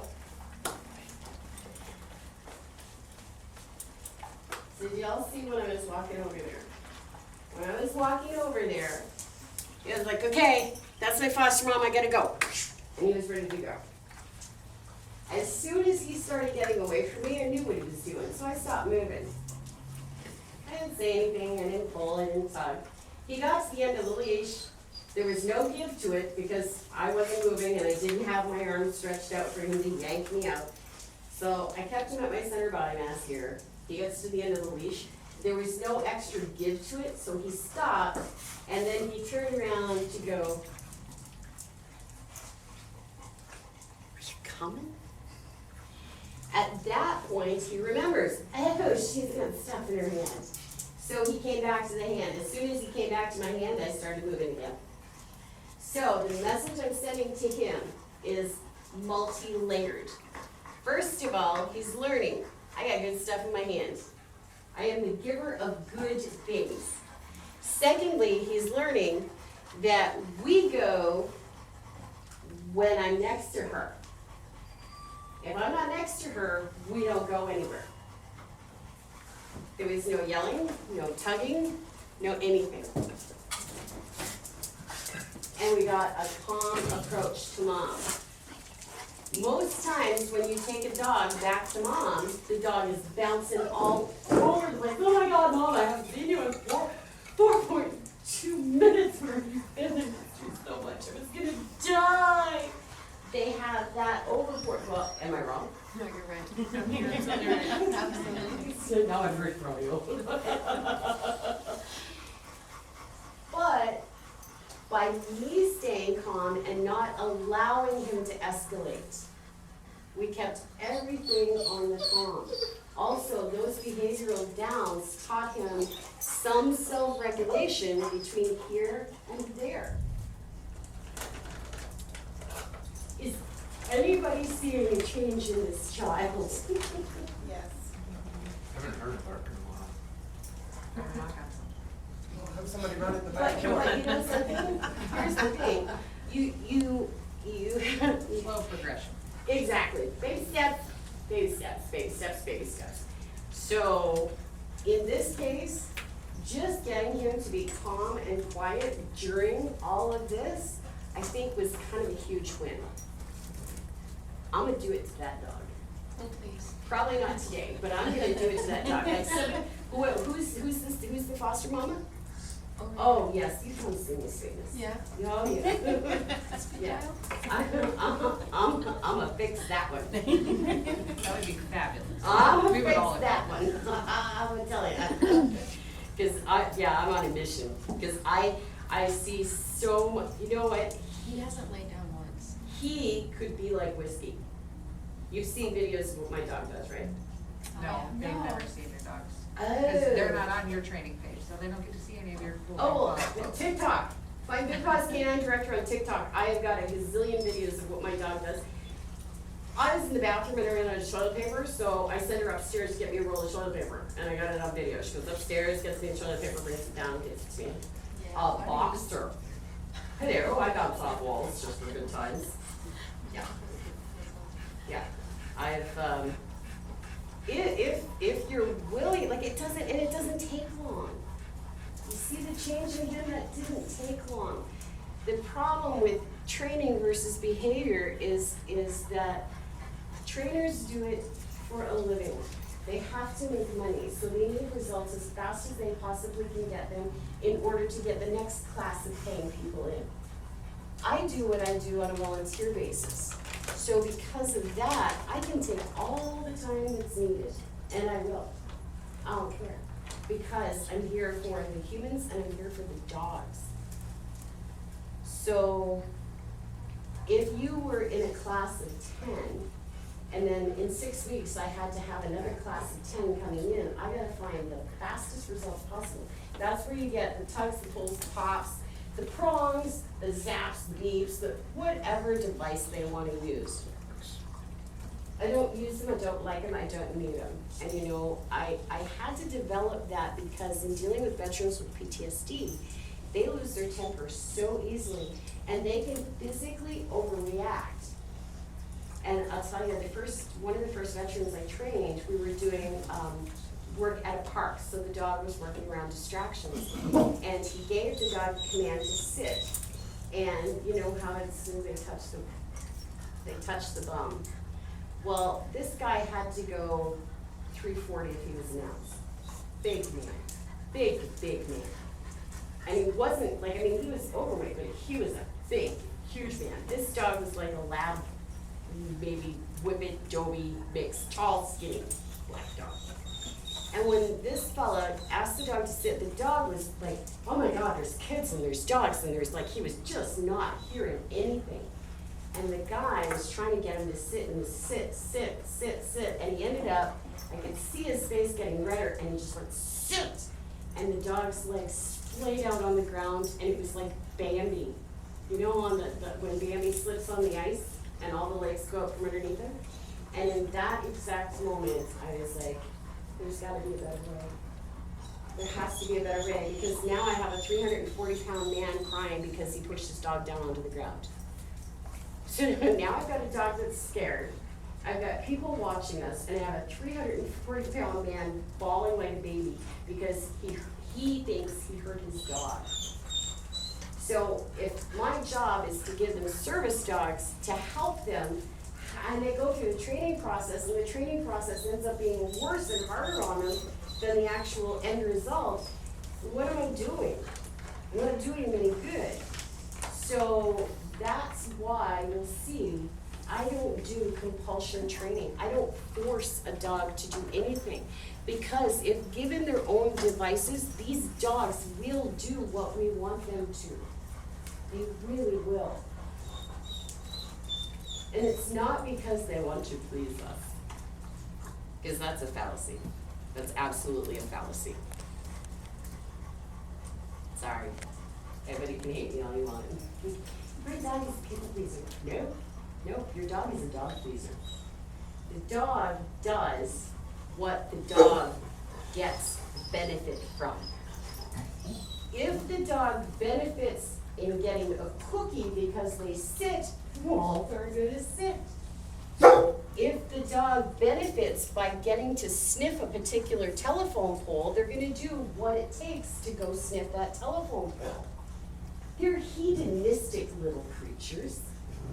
It's about what they want. You just have to figure out what payment they're willing to give you to get what they want.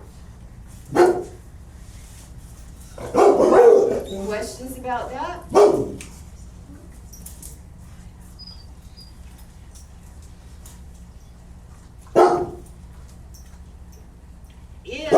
If I had a magic wand and I could just go boosh and give you whatever singular behavior you wanted the dog to do, what would it be?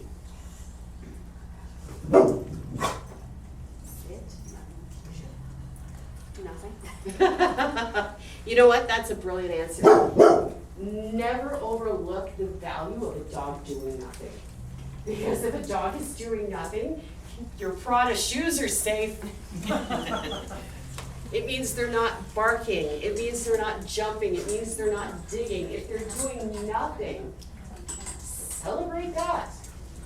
Don't have a big celebration, acknowledge it and throw them a little cookie. Any one thing. The come when called. Okay, recall. Make sure that you are sexier than a squirrel. That's your goal. Yes, that, and you know what? I'm not even gonna take credit for that line because that's a course that I took. And the name of the actual course, it was a 30-day challenge, and you had to become sexier than a squirrel. I can call my dogs off squirrels. I can also send my dog after squirrels. Because all I had to do was I put it on a cue. And we had conversations. Whiskey, there's a squirrel in my yard, get it. Shoot him down the stairs, across the yard, she will zone in on that thing until it's out of our yard. Anyway, recall, you have to become sexier than the squirrel. Make sure that whatever it is about you can trump whatever it is out there. Okay? The other thing you can do, and you pull obedience into this as well, go on muscle memory. If there are more times that your dog comes to you and nothing bad happens, the more times the dog is going to come to you. Also, set your dog up for success. Don't do a recall from 400 yards.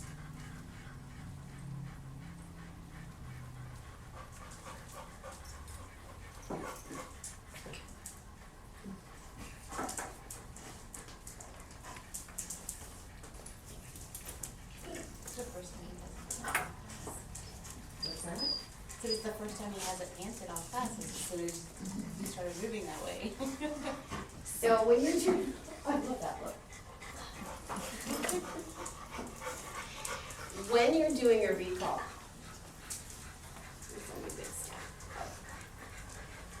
I'm going to show you, this is number one. Like I said, this is leftover filet mignon. I mean, it's only because I already paid for it and ate the other half of it that I'm bringing it in to share with dogs. And my husband, who promised to clean up the kitchen last night, left it out on the plate on the counter. Or else it would have been a sandwich for my lunch.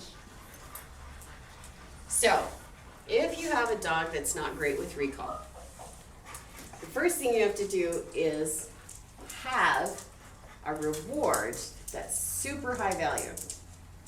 You also, and you're gonna lick the smell right off it, aren't you? There you go. I've been kind of ignoring you and I don't mean to, darling. My back is to you, so. Okay. So I have a combination. I've got kibble and I have steak. So what I'm going to do is, aren't you Diego? You're Diego. There you go. The best thing ever. Yep, that's me, sexier than a squirrel. There we go, You see that? my go-to, sit pretty, gives me everything. Okay, so you're his foster, correct? Yes, ma'am. Okay, so he should, in theory, That's his go, he's like, you're not paying attention to me, I'm gonna sit pretty, I get a treat.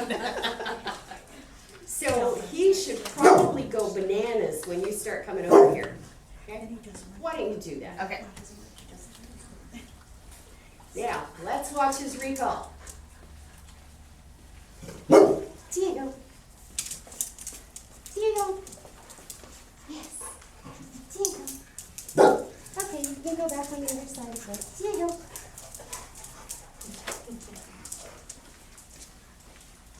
You see how I just became sexier than a squirrel? And I had his attention more than foster mom did. Because I was this far away, he couldn't fail. My training circle was this big. when I had him that excited, now, see, he hasn't taken his eyes off me since. That's the lady with the stick. My new bestie. You're my new bestie. I would be able to recall him from a distance, but I'm not gonna do that to him yet, because he's not ready for that yet. So, you start your recall by, like I said, you gotta charge up your value to the dog. Little games like that, go, start it in your house first. And then you can play the hide and seek game, where you have the dog in one room, you go to another room, call the dog to you. Make sure there's always something of great value, whether it be a tennis ball, a squeaky toy, a marrow bone, whatever it is. You can slather peanut butter on your hands so you can just do this and he can come in and lick it off. But you have to build your own personal value in order for that dog to come to you willingly. If, and I mean, this is mostly for dog park people, and I hope all y'all are not dog park people, because it's like, it's cesspool. But if you have a hard time with recall because your dog is chasing something, or out playing with the other dogs, or playing with the kids, or whatever it is, you gotta start it small again. You go outside when there's 0 distractions, build your value, get the dog coming to you. But then, when you get the dog to come, make sure you let him go and play again. And then move to another place and call him to you, and then send him away. But you want to ensure you have the opportunity to give him a couple of treats while he's there, so that if the recall is to get him to you so that you can clip on a leash, or so that you can get him to go to another place, that he's gonna stick around for it. So that's when you get that chain of treat, treat, treat, treat, treat. Is there a particular scenario that you have the recall issue with?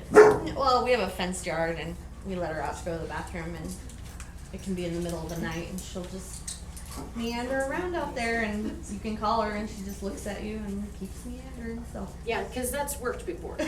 No, do you know what I mean? Yeah. Like, she doesn't have to listen to you, because if she keeps wandering, she gets more value out of sniffing around everything that's in the yard. There's more value than coming back to you for that. Why? So I can go back in the house? Right. Go in my kennel? Okay, so you have to build the value in that recall. So in that scenario, get outside with her, get her to come to you, take her in the house, and then let her go right back outside and meander around again. And call her to you and take her in the house, and then let her go outside and meander around again. Because you have to establish with her that coming to you is the end game, and then there's gonna be something else. As opposed to where she would say, I come to you and I go in the house and fun is over. And this sucks. And I'm not gonna do it. Because nothing happens if I keep walking. I just keep getting to sit and do what I want. Right? Okay? That makes perfect sense, because that's what happens. Come in the house, we gotta go, or we're going back to bed or something. Mhm. So practice a few times where you take her in the house and then let her right back out again. Even if there's something like, say she likes ball, let her go outside without ball. Call her to you, get her in the house, get the ball, and go back outside and throw the ball. And then she's like, oh, wait a minute. Wait a minute. Make sense? Okay. Magic wand. Fence fighting. What, fence fighting? Okay. Do you know the dogs on the other side of the fence? I know who they are, yeah. Do you know the people who have the dogs on the other side of the fence? Would they be willing to work with you? No? I don't know. Okay. So let's attack this, because most, it's just too much of a pain in the butt to be fortunate enough to have neighbors that say across the fence, let's work on this together. It's not gonna happen. They just got a noise box for their dogs barking nonstop, so at least they're trying something. And it's not helping you any. Oh, no. Okay. So, all eyes are gonna be on you for a moment. Actually, they're gonna be beyond you. Let's think of that window as a TV set. So if somebody is off screen, you don't know they're there until they step on screen. And when they continue going and go off screen, you have no idea where they went. They could be like flat up against the other side and be this far away, but to you they're gone. Exactly how a dog sees things too. So if that's the fence, the dogs appear on the fence, they go, "Nah, nah, nah, nah, nah, nah," and the dogs either engage or they run down the fence. Do they do that? That kind of fence fighting where they're running back and forth? Okay, so that's the little thing on the TV set. They just learned that whatever they're doing works because they've gotten into that energy exchange habit. So, you have a long line. When those dogs are outside, take your dog outside, find out how close they have to be to the fence before they have a reaction. If it's this far away and that other dog is and running back and forth and your dog is this far away and they're okay with it, hold, treat, treat, treat, treat. If it has to be this far away, if it has to be at the door. That's where we're at right now.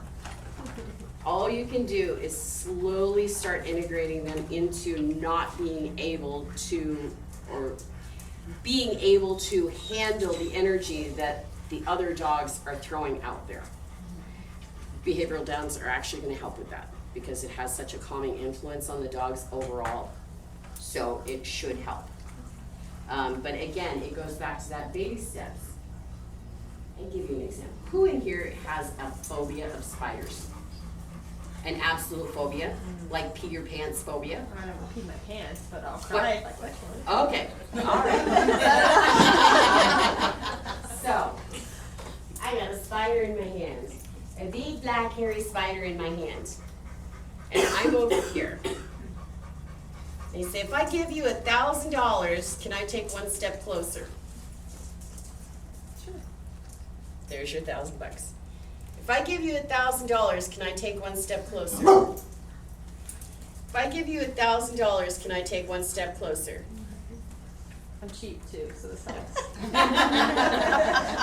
$1,000, one step closer. Okay, so instead of continuing to ask the question, every time I take one step, I'm giving you $1,000. Tell me how close I can get to you with this spider. You'd have me stop here? Really? Really? What about $2,000? I see. Make the reward better. You can come up with it. That's close. Okay, so are you going to take this in your hand now? Yeah. Oh, come on. You want to take it in your hand. I'll give you $3,000. Take it in your hand. I'll give you $4,000. Take it in your hand. I'm closer. You can see the hair on this spider's body. $5,000. Take it in your hand. Okay, so are we now seeing if a dog has a true fear or frustration or emotionally driven behavior? You can offer them every treat in the world and it's not going to matter past a certain point. Your threshold is here. That's where your spider threshold is here. I offered you $5,000 to touch an imaginary spider and you wouldn't take it. But you see, the same thing happens. Fence fighting is that kind of an escalated thing. Dog reactivity is that kind of an escalated thing. Mailman reactivity, an escalated thing. You can only take them so far, so fast. So if every day for a week I got this close and you saw that that spider is not going, this spider's my bestie and he's not leaving my hand for nothing. Probably after about a week, you'd let me take another step closer. You wouldn't take it in your hand yet, but you'd let me a little closer. And over time, if you kept seeing, and if we got to 1,000 times where I walked up to you, I would be able to actually get this close. And if you saw over time that that spider is not leaving my hand, You may not get to the point where you would ever touch it, but you would be able to handle it getting closer and closer to you if your security was guaranteed.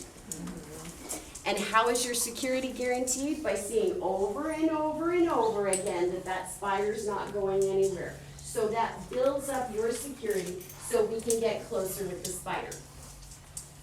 Okay, so we're at 1 o'clock. Do we have other dogs coming in? Lunchtime. Okay. Someone's gotta go, these guys are going and new ones are coming in. Okey dokey. So I can, once all the shuffle goes, we come back, I'll continue on, I will answer whatever questions you have. Smaller than that, You can handle it, I'm sure I'll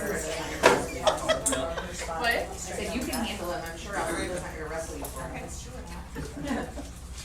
He wants to be passed around, that's all right. Okay, so the last thing before lunch was talking about the fence fighting. I love her. So Gail, I have a question. How do we take care of that? Or what can we do, I guess might be better, because mine does the same thing she's doing, is sits there and whines and cries. And what does it get her? That's, you have Well, to look at the entire situation and see what she's getting from it. Because It has to be petted. but that's not what she's getting from it. Attention. Does she get attention? Yes, she gets attention because you tell her to shush. You try and redirect her to do something else. You give in and you pet. So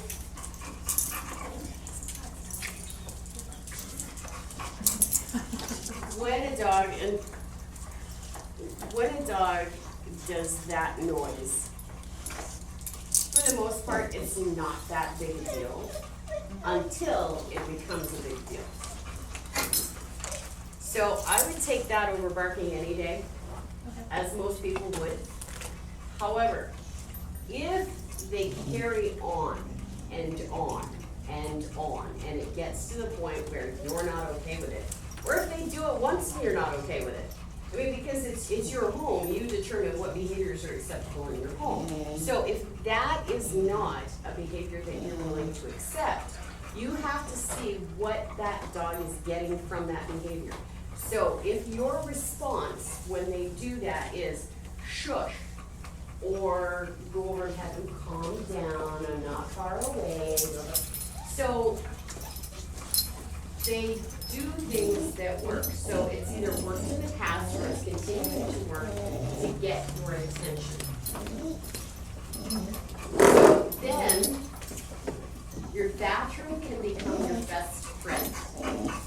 They start that when the bathroom, close the door. Go to another room. I noticed a couple of people, and I mean, I'm not gonna shit on anybody's obedience because what y'all are doing is working, or else you wouldn't be here as long as you have been. I'm really not gonna shit on that. I don't do that. It's not my place. However, if I can give constructive criticism, let's say Sriracha, for example, because I gave her a piece of steak a minute ago, so she's gonna be pretty excited when I come over. Just like she was really excited when people were coming by to see her. So she's also seen me dig into this bowl of goodies. So you see, she's gonna be all kinds of, oh, you're gonna see, you're gonna see, you're gonna see. Okay, I don't like that behavior, so I'm gonna take it a step beyond. I'm not just going to turn my back on her because it doesn't settle her down any. It may stop the behavior of her jumping at this exact moment, but you see that's not, she's absolutely not settling down. So if I expect her to settle down, I'm too close and I've got stuff she can smell too close. So I'm gonna walk farther away and I'm not going to acknowledge or engage. So now, yes. So now I'm gonna try going back over. So you see, she's offering me an alternate behavior now. I'm gonna turn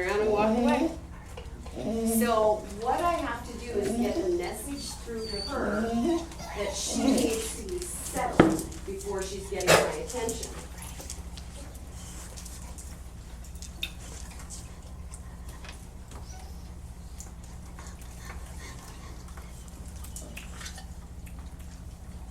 It's not just turning my back, it's completely walking away. So what I'm doing is I'm sending the message to her that this exercise, you're not gonna get the halfway with me. Now you see how we have the little flop of the hip?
I'm gonna die of laughter.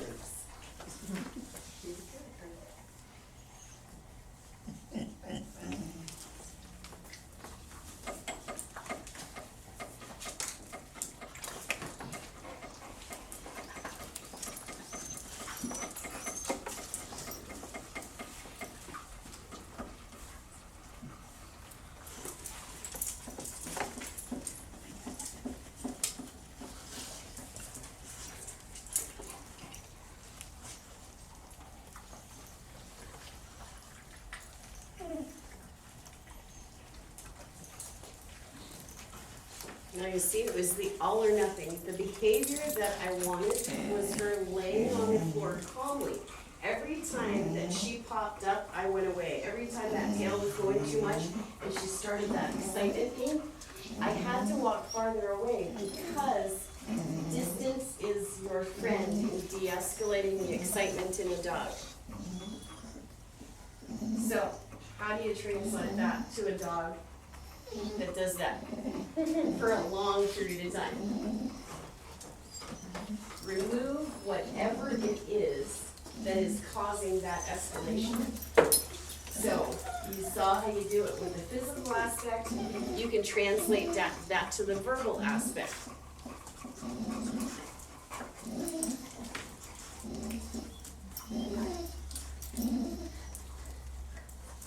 She doesn't do this at home, by the way. It's only when we're out in public.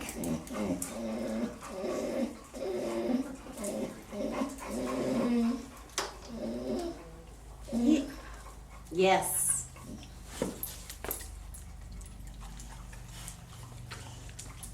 So you see there was that millisecond that she wasn't making any noise. Is she still Friday? Yeah. Yes.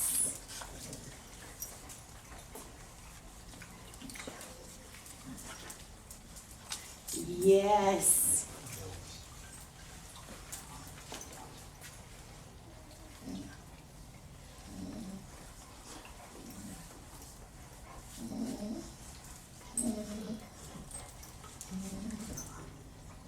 Yes. Almost a yes. My bad. Yes.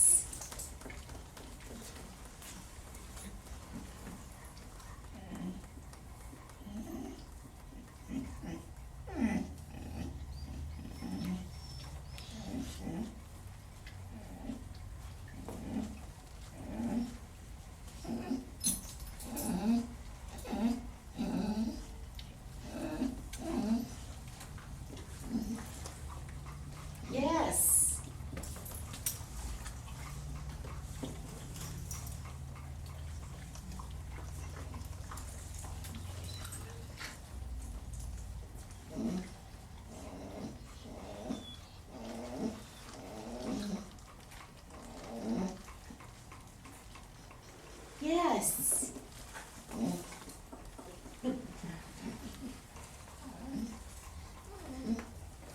trainer giveth, the trainer taketh away.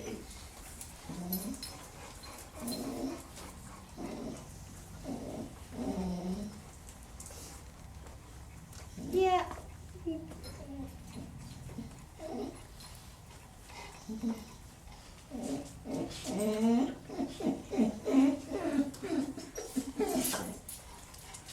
You can tell she is an older gal Because she's asking, yes, Friday.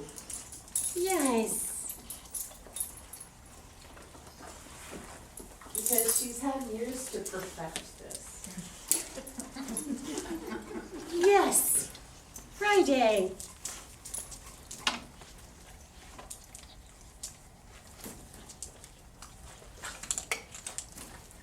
Yes.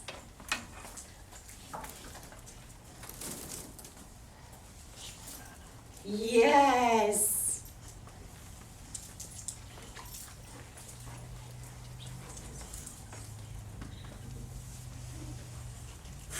Yes.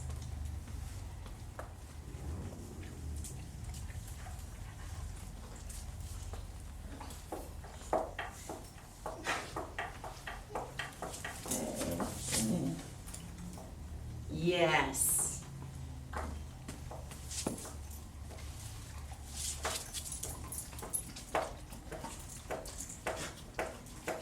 Yes.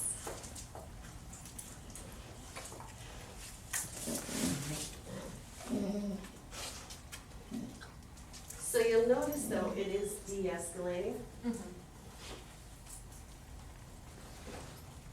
Yes. Can you imagine with these dogs, with the light bulb goes off in their head and they go, oh my God, I have to work for everything at my house. I come here, I lay around and this broad just throws food at me. It's like the best place ever. Yes, good. So you can do that with almost any behavior where you catch them in a second. That's the longest span of time that dog's been quiet in here. Yes.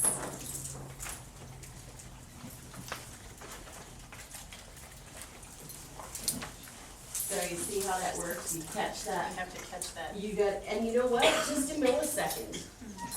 Just a millisecond for the first couple of them, and then you can start upping the requirement. Okay, so in the beginning, even if she kind of grunted after I gave her one, I didn't make a big deal about it. Because I had to establish with her what I wanted. Yes. There's no Kayla fixed. What's that? I said, there's no Kayla fixed. Yeah. Watch this dog. If you want a scientific behavior school type of terminology, this is classical conditioning. Sriracha.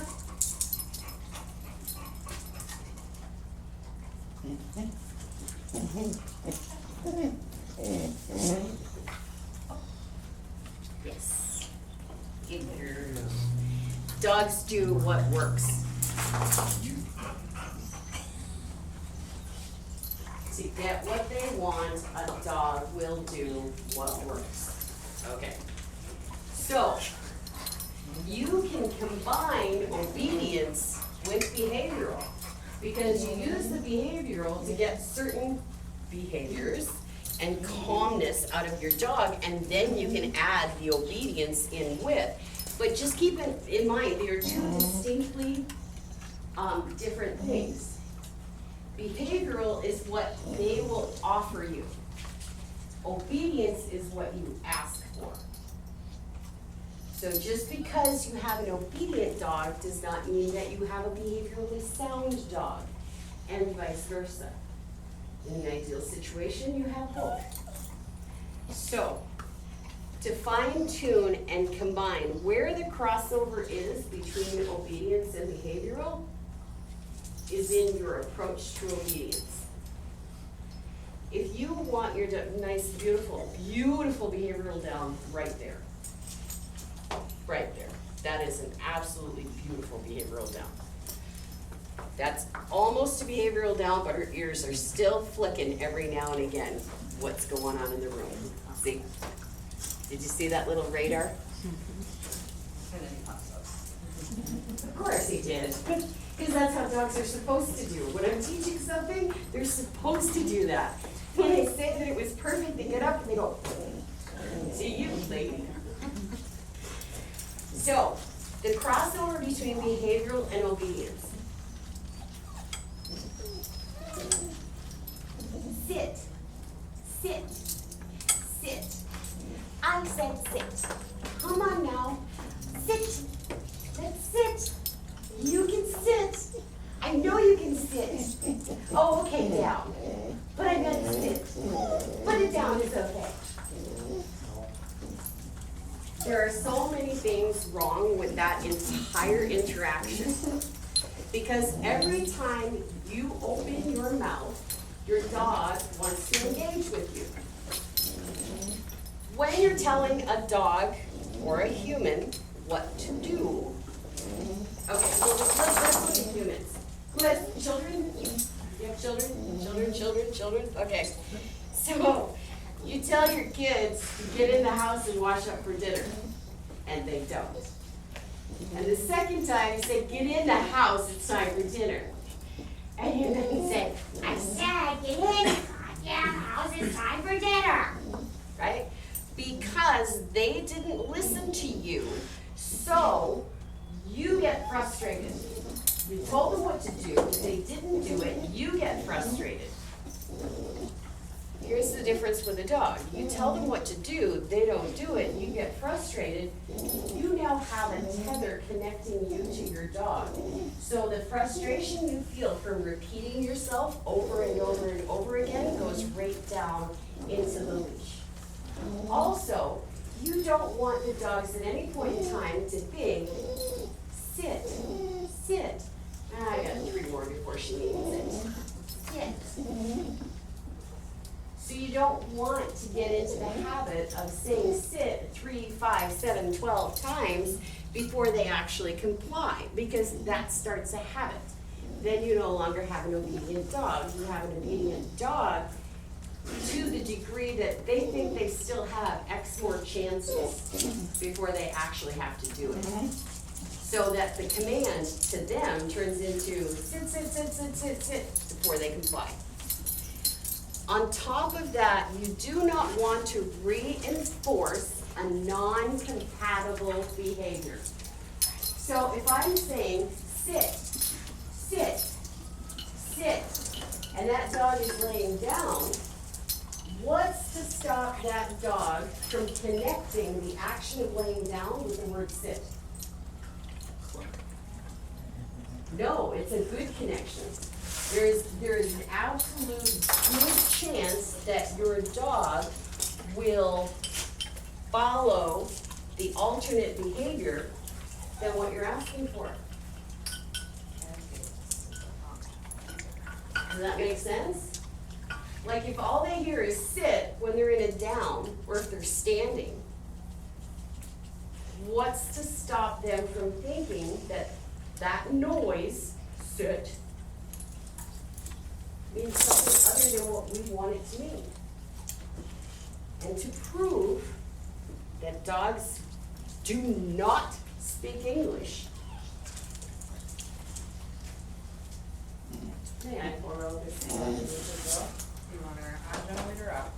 Either one is fine. Whatever you're good with, I'm good with.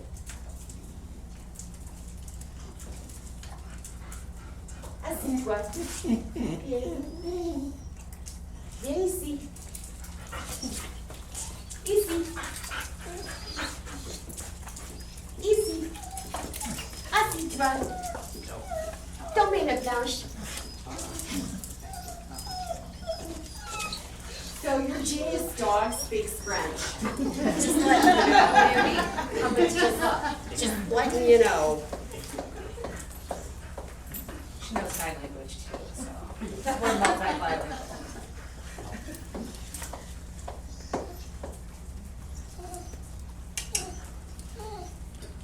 So, now that you've seen in real life that dogs don't speak English, I'll even take it one further. Matt? Sure. Hi. Hi, Thursday. Go away. Go away. Go away. Jump up and down.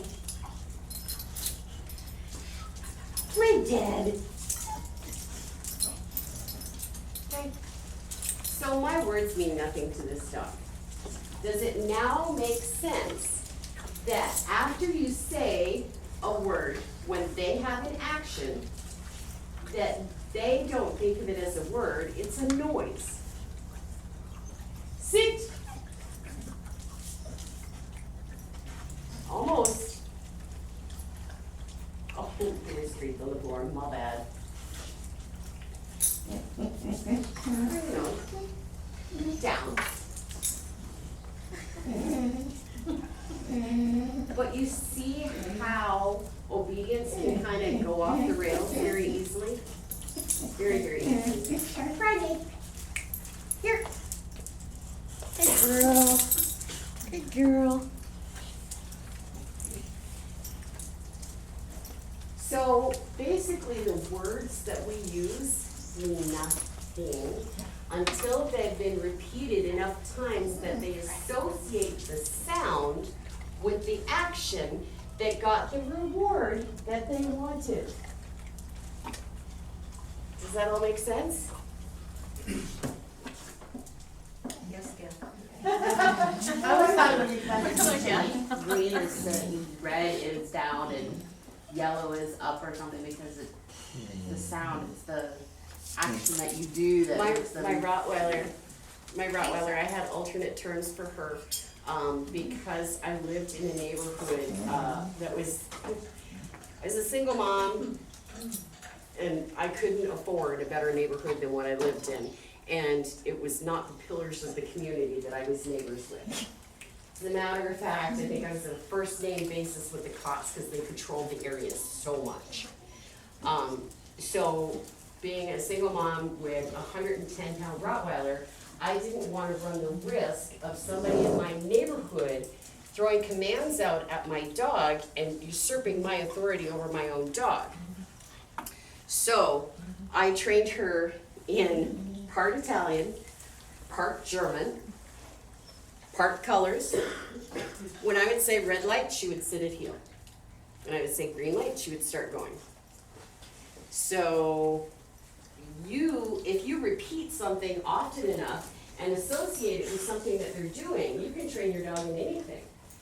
Because it's not like dogs in Germany only understand German. Same as over here. They understand what gets them what they want.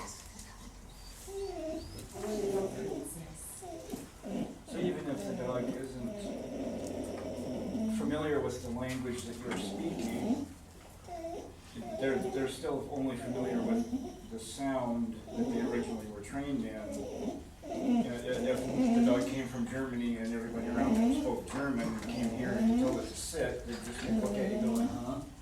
Because the sound that they're expecting, the sit command isn't. Not necessarily, because I got sriracha to sit when I said sit in French.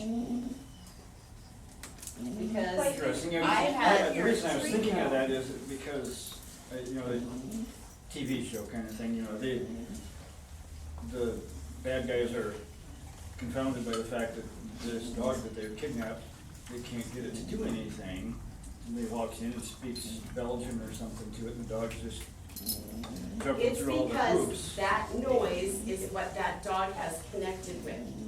But if that dog was taught hand signals, the dog would respond to hand signals.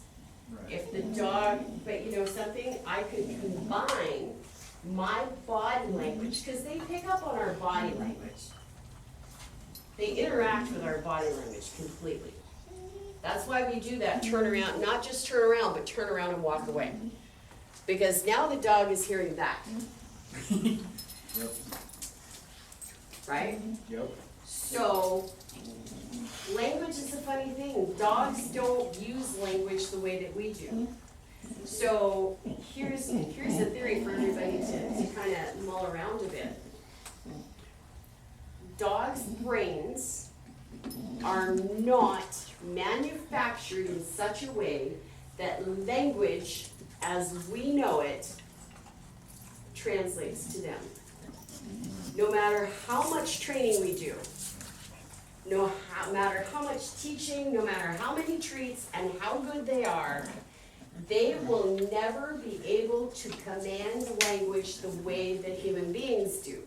So, we gotta stop smashing our head against a wall and stop trying to elevate dogs up to our intellectual capacity of language, and we have to bring ourselves down to be on the same level of canine communication.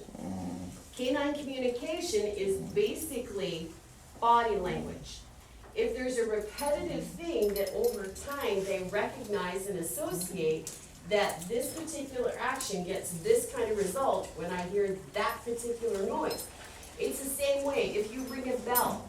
If you ring a bell and every time you ring a bell, the dog comes running to get the cookie that you give it every time you ring the bell, then the bell ringing is the language of come get the cookie. Does that make sense? Yep. So, say you train them to shake, as long as you're sticking out your hand to shake, it doesn't matter what word you probably use, they pick up on the They're gonna pick up on gesture. that before, because like I was saying to her with Friday, when Friday was laying down, when she was gonna go lay down, I was using my hand to guide her to the floor while I was saying, jump up, jump up. Because my body language is way stronger than anything I can speak. Make sense? Okay. So, with the repeating of the commands, how do you get out of that habit? Your dog out. You gotta look at the situation you're in. If you are in PetSmart and there are 14 dogs within 12 feet of you, and there's a sale going on, so everybody and their brother is shopping with their shopping carts and they're screaming, squalling, snotty-nosed kids, are you gonna expect your dog to do a downstay when it's their second time in PetSmart ever? I mean, that's just a flaming ball of poop, is what that is. There's no way, second time, I don't care how well-trained the dog is, they're not gonna walk into that situation with all of that going on and be able to complete a downstay. So the first thing you need to examine, if your dog is not obeying on the first command, you need to examine your environment. Find out what is keeping your dog from non-compliance. That takes a lot of patience. Like, Yeah, it as does. a human being, just to go. Yeah, absolutely it does. Stop and look at my surroundings versus focusing on what is your focus. As a dog person, you are your dog's guardian. Again, another one of my pet peeves is hearing fur parents. And I know that, you know, it's cute and everything and it sells a lot of merch, but, did you give birth to it? I like to think as the humans that are with dogs as the pet guardian. Like you don't have to change your vocabulary for me or anything like that. But if you can look at it from the perspective, you are the animal's guardian. You made the decision to go get the dog. You made the decision to bring the dog in your home. Therefore, you are taking on the responsibility of that dog for the life of the dog. In a perfect world. You know, obviously there's times and places where stuff just happens. We live it all day. Hello, foster parents. But if you're taking on the responsibility, you have to take on that guardianship. You have to make sure, and see, here's the kicker. If you're doing all of the nutritional research to make sure your dog is getting fed properly, if you're your dog is out of whack and you take the responsibility to take the dog to the vet, do you not owe it to this creature that if you bring them into a situation and they are not behaving in a way that you expect them to behave, or that you would like them to behave, to take a step back and figure out where it's going off the rails? I think it takes just as much practice for a human Oh, to absolutely. practice that situation as it is for the dog too. Oh my God, dogs are easy. Right? I could have a conveyor Yeah, belt. it takes I could have you to practice a that. conveyor belt. And people could drop dogs at the top of the conveyor belt, and by the time they went out the back door, the dogs would be perfectly fine. My challenge is with the humans. My challenge is always with the humans. Thus explaining. So, as a dog guardian, guard your dog. Guard your dog's body. Guard your dog's brain. Guard your dog's well-being. I gotta tell you, I normally don't like picking people out. I'm gonna pick you out, girl. This lady told me a story outside earlier today, where she has a starter pit bull, which I've loved. Because apparently the dog doesn't jump, the dog doesn't have a whole lot of, it's not your typical high energy rock'em sock'em pit bull. Ray always says he's a gentleman. But today, when she was coming here, she has 3 male children that are very close to adulthood. What did you say, 15, 17, and 19? 19, 17, 13. Her dog is at home in the kennel, and she arranged for her parents to come over and let the dog out because she wanted an adult handling the situation. That, my friends, is an all-star blue ribbon pet guardian. Because you looked at a situation and you perceived all the ways it could have gone wrong, and you did the absolute best thing for the dog. God bless you for it. I almost kissed you out Those there. are the rules that we learned when we adopted. God bless you. But not for everybody coming up with listens to No, us. not everybody listens. I'm very I thankful say that also. I have that in during home visits. Children do not let the dogs out after school. But that is a prime example of pet guardianship. It is just as important to guard your dog's mental well-being. If they're in a place and they're becoming overwhelmed, they don't have the capacity. It's not that they don't want to listen to you. They're not being stubborn.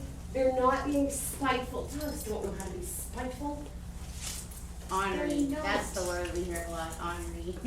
Not being honorary either. No. They just don't have the capacity. Okay, so I'm gonna show you what it's like. I would like for you to start telling her a story. Any story? Any story at all. So I met my husband at work. 3, 7, 9. We went to a party and had a lot of sake, and that's how we ended up together. We've been together for 13 years and married for 10. That was Okay, so what did she just tell you? She met her husband. They've been together for 13 years and married for 10. How easy was that? Well, due to my job, unfortunately, very easy. But I can see, because I have to be able to do that and hear 4 conversations every year and my caller at the same time. But I can understand the distraction because I'm trying to pinpoint the numbers that you gave me, and I think I only got 40 and 80. I didn't say either one of those. Okay. I did not say either 43. So now does it make sense why your dog cannot listen to you when they're overwhelmed with input? So, although I understand it's a challenge that you have to take yourself out of a situation when your dog is not complying with what you asked, you owe it to your dog to take yourself out of the situation. And if you can't take yourself out of the situation, take the dog out of the situation. if I go somewhere and my dog is non-compliant, I take my dog somewhere quiet so that we can reassess the situation and figure out. Because I gotta make sure, first of all, is my dog in pain? Is my dog sick? Is my dog threatened? Is my dog distracted? Go through all of those things. Because what is going to happen in that situation, if you say, Susie, sit, sit, no, I said sit, sit, oh my God, my blood pressure is gonna be here. I'm gonna forget everything I'm at the store for. And my dog is not gonna know why I'm so mad. And we just wrecked a perfectly good day. But if I had taken the time and gone, whoa, this is a bit much, let's go over here where it's quiet. I'm gonna go over here near the training area and PetSmart because nobody's in there. And I'm just gonna stand over here and we're gonna assess the situation. And I'm gonna make sure that my dog actually does know sit. And I'll pull out the treat and we'll do that little tiny training circle. Sit. If we have to go back to puppy school 101 in that situation, that's what we're gonna do. If the dog cannot comply, then obviously I am in an environment that is too much for my dog to handle. Yeah? Thunder agrees. Okay, so who did I not get to when we were talking? You got the magic wand this morning. Did you get the magic wand this morning? No, it was Okay. just the three over here that got it. Okay, so was that your magic wand question? No. Well, Give me your yes, yeah? sort of, yeah. Okay, You got me. got ya. Magic wand question. If I had a magic wand with whoosh, and you had the answer to whatever your dog challenge is,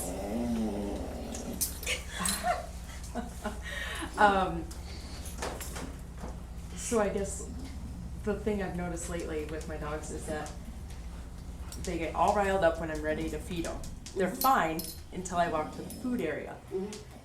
How, like, you wait them out, but how long, like, literally, do you just wait them out until they're all calm, even though change it up. Okay, like. Change it up. So you normally, because you do other things that indicate you're going to the food place. The other thing is you go to the food place probably pretty close to the same time all the time. Right. Yeah. Okay. So if normally you go and you gather the bowls, so it's clang, clang, clang, clang, clang, because everybody uses metal bowls, right? Yeah. Okay. So clang, clang, clang, gathering the bowls. Immediately the dog's like, I know what that means. So, have a plastic cup inside your dog food container. Go fill the plastic cup and bring the cup over to the bowls. Switch it up.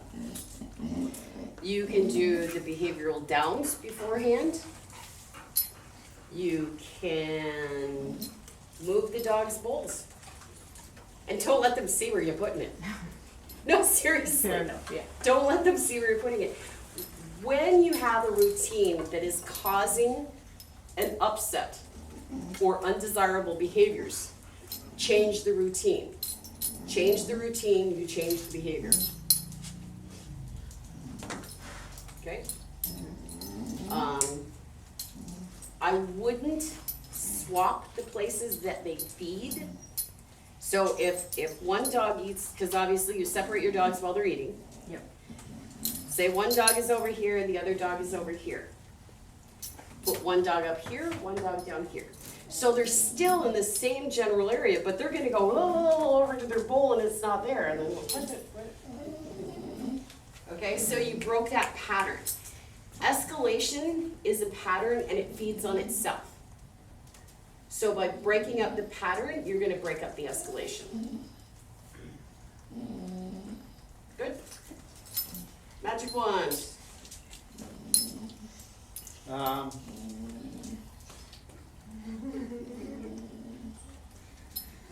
So, our last dog that we fostered, bailed on, or got, adopted. He is definitely a mama boy. He doesn't want nothing to do with me, most of the time, except for him. How do we, Perfect opportunity for me to introduce part of my genius. I have copies of these for anybody who wants one, you can have it. I have had people tell me that they have a different dog within 14 days doing this. The first thing you're gonna do with the hand feeding challenge, I mean, I'm not gonna get into a whole lot of detail, cause like that would take us like into probably tomorrow. Y'all have stayed awake this long, I don't wanna push my luck. Basically what happens with a hand feeding challenge is you remove the bowls completely. Okay, so a lot of people talk about hand feeding and they leave the bowls. Don't leave the bowls down. You pick the bowls up and you start hand feeding the dog. And if you're trying to build a bond with the dog, you hand feed the dog. Now, this is a progressive way to get the dog working for their food. So the more connection you have with that dog through the food and the more you're asking the dog to do with the food, the more of a connection you're going to have with that dog. see, I've done, well, I started out doing hand feeding at first, and it didn't seem to go nowhere. Like in the How morning. long did you do it? I don't know what it was. Been a while ago. It probably was only a couple weeks.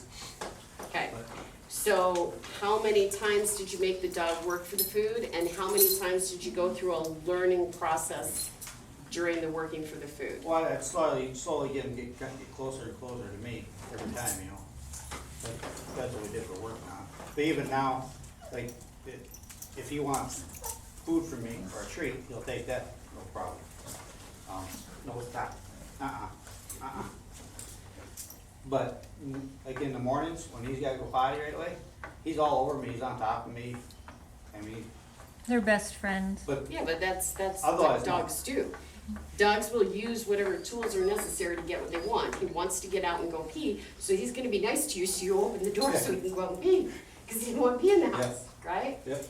So you have to take that energy and not use it against him, but use it in conjunction with.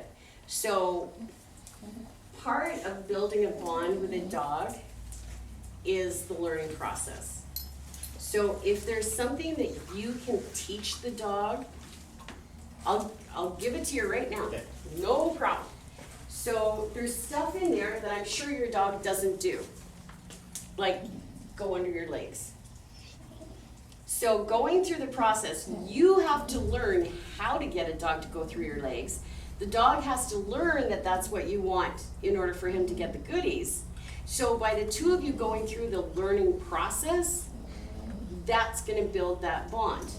The other thing is, if you seriously want to have that bond built, you have to not be involved. It's me. Oh, sorry. Sorry. Don't come over. So, yeah, you don't go over either. You're not allowed.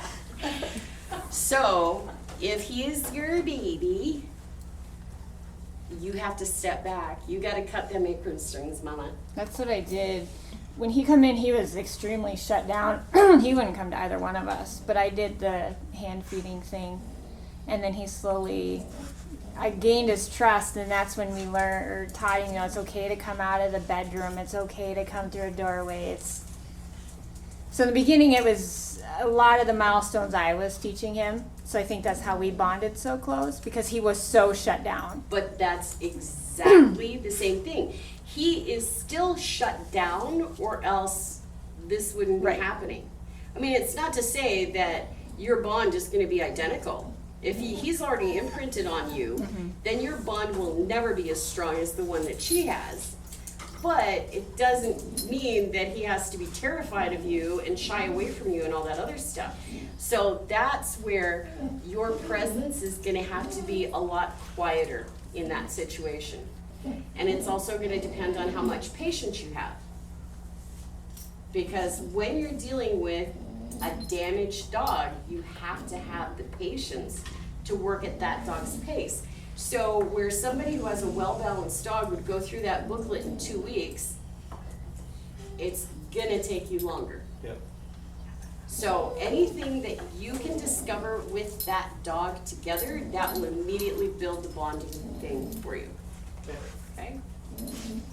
Magic wand. So, I volunteer, so I end up going to a lot of different places.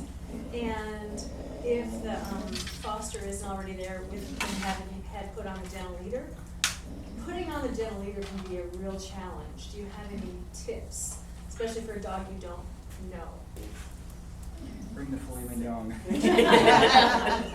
Yeah, don't stop by my house to get it, because it's in short supply. Okay, so here we have the actual, like, the actual gentle leader. It's got a couple of extras on it compared to what the leaders you guys have. So, as a volunteer,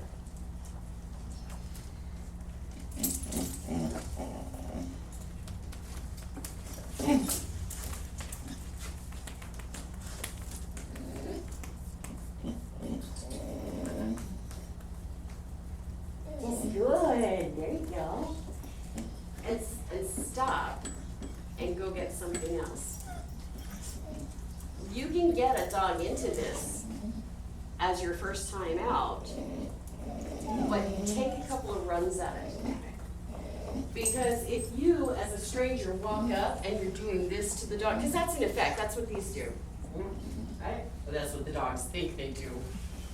This is what dogs act like it's the biggest torture ever known to mankind. Whoa, no, not my face, right? So it will get to, now, see, I used steak with him. You see how attentive he is to me right now? And he already has a gentle leader on. Whoops.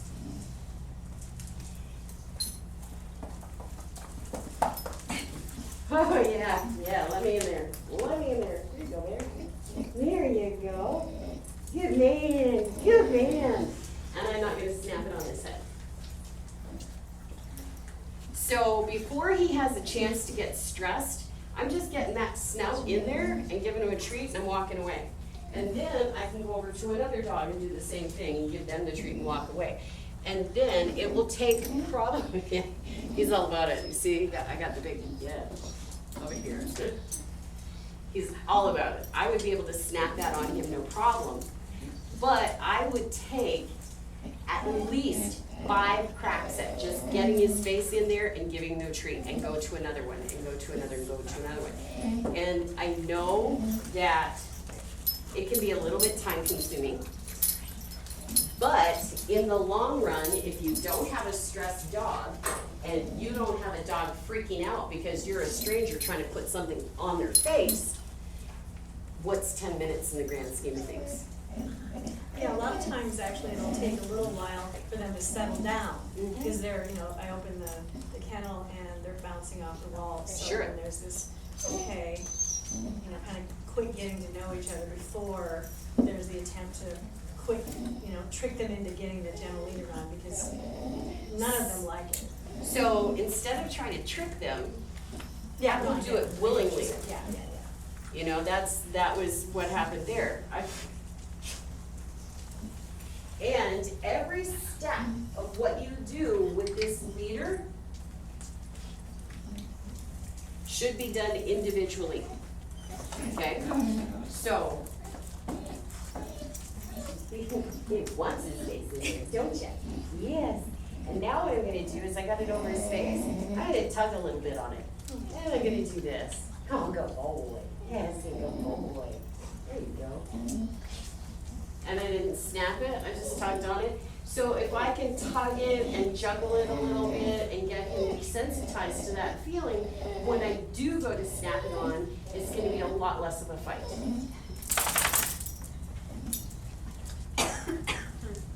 Okay, magic wand. So what steps would I take to get full stability? Against something. Reflex. Think about reflexes. Reflexes, hiccups. Hiccups are reflexes. You can't help it. So when you try and push, pull, drag, or force a dog some way, they can't help it, they're gonna resist, and they're gonna push back. So you're gonna defeat your own purpose by doing that. Does the dog sleep? Say, good down, and it's gotta be that step by step. Now, learning the behavioral downs, where you're stepping on that, so eventually he just goes, ooh. He'll figure it out, even if he doesn't know how to go down. Exactly. Because if he sleeps, he goes down. So, and that was with your puppy class. The number of students are saying, can't get the dog to do it down. They sleep, so they have to do it down at some point. You just have to be able to catch it, either right when he's getting up, like waking up in the morning, or as he's getting ready to go to sleep at night. And here's a key.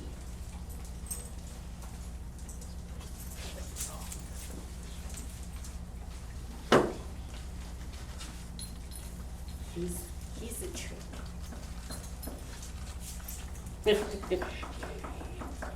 He wants me to put the halter on.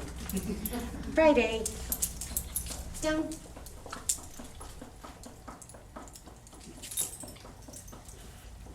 Okay, so now what I'm doing is I'm putting a bunch of these right between her feet. So now she's staying down because they're right there for her to eat. Now, once they started, scattering out a bit, then she got up to go away. But that's a really great trick. If you have a dog that pops up after getting into the down in the first place, put some in between their paws so that they do this. Same thing, as far as luring a dog into a down, reward the dog all the way down.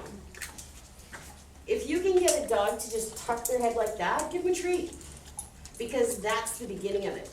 Another thing is make sure the dog's head is straight. When a dog is turning its head like this to get the treat, they're not going to lay down because their spine is twisted. If they're straight on, it's an awful lot easier to bring them straight down. Okay? That's good to know for trainable classes. What's that? So that's good to know for trainable classes when you try to work on like our down leaves and stuff, when you have a dog that's just high intense and they're not doing it, but to know the head turn is very interesting. It's Yes. huge, it's huge. It was funny because I had two of the Independence Day puppies. I was working with them and the parents were like, I can't, no matter what, can't get this dog to lay down. And all I did was I twisted my hands so they had to straighten out their head, and both dogs ended up doing it down, and the parents were going, I have never seen this dog do it down before. Now, it's not an automatic anymore, like they're still working on it, but it was all in the head tilt. Because if you look at when a dog's head is tilted, their ass is in the air, right? So when their ass is up here, it's hard to do it down because their head is tilted and it twists their spine. So just from a physiology perspective, that's where that's helpful. No pressure. No, so I've been thinking about this because Rocco reminds me of one of my dogs. With a dog like that is like an alert barker or whatever it is, how do you get them, not get them, but when people come to my door, it's 10 minutes of him wanting to be right next to them, barking at them. So we finally got him to where he'll sit, people can come in, he won't rush the door, but he'll bark the entire time. Okay. So I'm giving him treats to reward him for staying, but he's barking, so he's getting rewarded for barking. Okay, so first of all, you have to make sure that his stay is a rock solid stay. Okay? That's number one. Because you've got two behaviors that you're not happy with. The behavior of running to the door and bark, bark, bark, bark, bark. So two behaviors. Do not try and treat two behaviors like they're one. So you're doing the right thing. The stay was the most important thing because you don't want them jumping, you don't want them door dashing, all that other stuff. So make sure that your stay is rock solid. And then what you can do is start upping the expectation. Because if he's got a good stay, now you can add the no barking concept. Sure. So, do you have kids? Yeah. Kids, love to play the game, I'm gonna knock at the door so the dog goes bananas, right? Well, I always say this too, like in home visits, I say you have to train neighbor kids just like you have to train the dog, you have to train your kids. So all my neighbor kids know if they're gonna come over, they either call first. My parents know that they call first, so we've set everyone up that they don't. Okay, but But so Amazon, you know, they don't here's care. here's where you're gonna switch it up. You invite the kids at a certain time, come knock at the door, Okay. because I'm gonna be training my dog. Come knock at the door. So you get your dog in your rock solid stay. Bah, bah, bah, bah. Now, however many barks you want to allow the dog, I would allow 2, my dogs have 2 barks. They're allowed 2 barks when somebody knocks at my door, rings my doorbell. Okay. Now, unfortunately, because my dog, the boxer, goes, oh, that counts as 1. Yeah. Oh, that counts as 2, Same time. right? Yeah. So, let them have that magic number of barks. Then, big reward in front of them. Because when they're concentrating on the reward, they're not gonna talk. And you say, oh, good, shush. And put another, so they're looking at one treat, put a treat in with the other hand. So they're still focusing on this, you get that treat in their mouth. If they've got it in their mouth, they can't be barking, unless they're spraying it everywhere, which happens, I know. Pop it in there and say, good shush, or good quiet, or good whatever verbiage you wanna use with it. But you have to get the behavior before you name the behavior. Okay? Even if it's only 1 second, like you just get that treat in there and they bark immediately after, it's okay. Because you got that 1 second of quiet. Do that a few times so that you can start extending the time of quiet. And having that high value treat here that they can see is going to help them stay quiet. But, yeah, get the neighborhood kids and say, at such and such a time, come and ring the doorbell, or knock on the door. They'll probably love that. Of course they will, they're kids. Anything that makes noise or a mess, they're good with. Magic wand. Okay. Oh, actually, behind you. Okay, Sorry. I'm going to use it to take Pixie's anxiety and prey drive away. Okay, first of all, you're not gonna take her prey drive away. Said it was a magic wand. Even the wand has limitations. Okay, in a perfect world, but I mean, it goes back to what I was saying this morning, that's what terriers were bred for, was to chase down and kill Be things. sexier than the squirrel. So what you can do is you can combat a prey drive. You can combat a prey drive to a certain extent. But again, distance is gonna be your friend. So if there's something that she likes to chase, have her as far away, you might have to be 100 meters away from something moving in order to get her focus off it. And it's not gonna be fast and it's not gonna be easy. I'll be straight with you, I am not gonna blow smoke up your skirt today. I mean, I've had her for almost a year. I don't know that it's changed at all. It has too, Heidi. It has changed. She was at a babysitter last week, and the babysitter, she'd seen leaps and bounds, how much Heidi's worth. I think when you see her every day. But she also got out the door and jumped a 10-foot fence and ran 4 blocks away. Because she's found something in the air. We all have bad days. I send you heart emojis all the time, and sometimes I do it, and it's okay. God bless fosters. Like seriously, God bless fosters. Because you work the hardest, you feel like you see the fewest results. And, you know, somebody hands you this broken bag of tricks and expects Rin Tin Tin to come at the other end. And no matter how hard you work, it always feels like you're up against, you know, there's that Atlas and the rock thing, and it keeps rushing back down. Prey drive is tough because it's so instinctual. But again, desensitization, and it's gonna have to be at like a huge distance to start with. And you've gotta have those little tiny wins. Think about something that she really, really loves. Like, is she ball driven? Is she treat driven? Not if there's anything like cat, squirrel, bird, butterfly. Okay, Could care less. so distance, again, is gonna be the thing. And as you slowly move forward, you're gonna have to increase the value of what you're offering.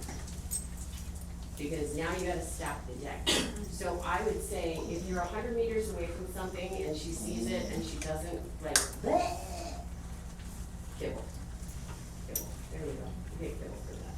You take a few steps forward and you see you're starting to escalate, and you know you need to stop there, take a step back, give her some kibble. But say the next day you go and you do it and you manage to get another 6 inches closer.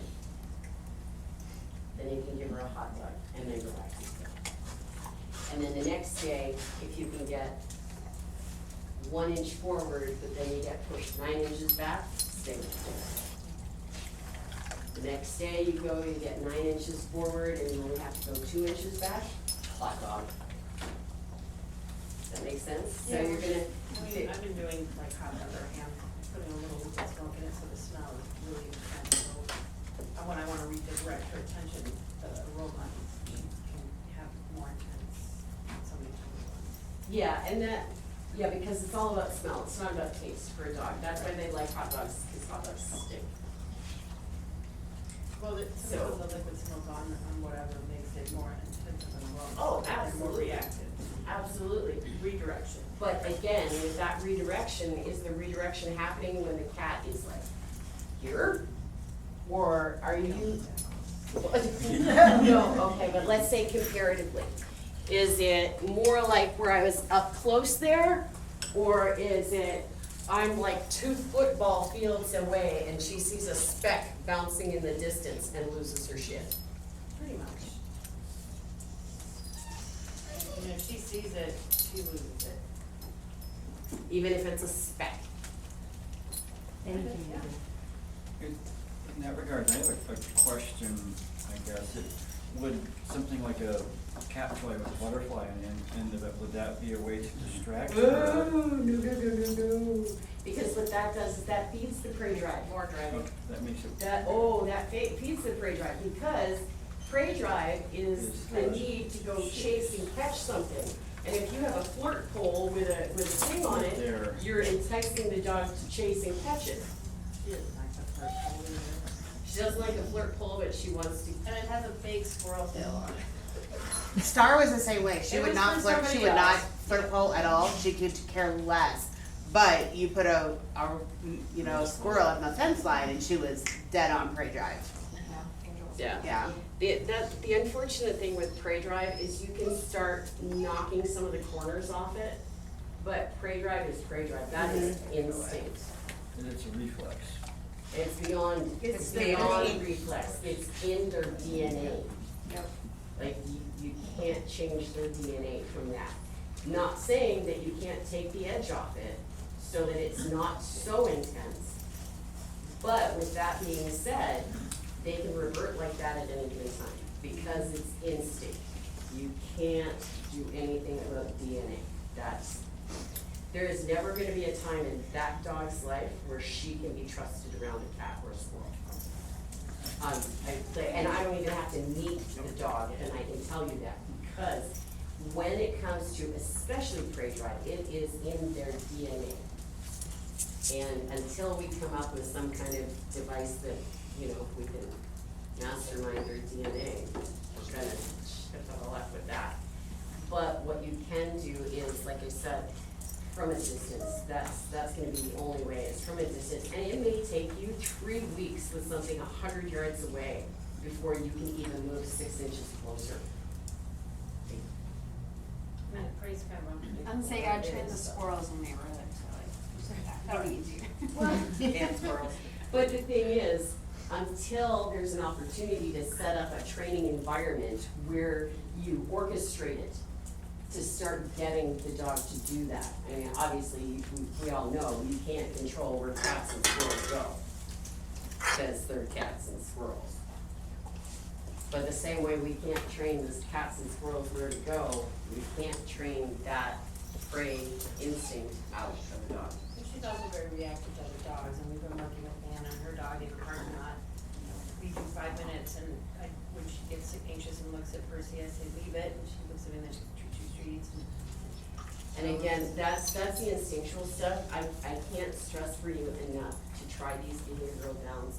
It's Yeah. probably not going to, it's not gonna be like night and day difference in your dog, but she has no self-regulation. So she needs to learn that. So that's gonna help and give you a better springboard to bring that training into play. So it's a multi-layered approach because it's a multi-layered problem. That makes sense? I will try and help you. I mean, we'll try that, we'll work on the downs, we can put the other dog upstairs and do it on the own, every day. Yeah, why not? Give it a look. It can't be any worse than anything else's, right? And at best, you'll have some improvement. At worst, it'll stay the same, because there's no damage that's gonna happen with a behavioral down. I'm having a hard time formulating a question, but because I'm tired. Something I do with Dell that I'm wondering if it's something it works with him, but if it could get me into trouble with other dogs. Okay, sometimes when I'm giving Dell a command, and normally it's just a sit, if I am not standing upright, shoulders back, I mean it. Now, sometimes I could be bent over doing something and tell him, oh, go sit, and he'll sit. But I have an answer. would another dog find me, possibly, what do I wanna say, threatening or? The dog's reading your body language Right. more than he is the word. That's exactly it, yeah. But could I get myself in trouble with a different dog? It's challenging or. That's one of the workbook sheets that we use. It's got all kinds of exercises. The problem that we run into is doing the same thing, the same way, the same time, the same, and the dog gets into that routine. So as soon as you change any tiny thing about that routine, then the dog is not gonna comply because dogs don't generalize. If somebody walked in here and I said, grab a seat, they'd look around, they could sit on the bench, they could sit in the wheelchair, they could sit in that chair, they could come in here and sit on the white floor, because sit means sit means sit, right? To a dog, sit does not mean sit. You know what sit means? Because of the way we train it, sit means, oh, this has to be the kitchen, because this is where we train in the kitchen. This is sit. If I was over here and you said sit,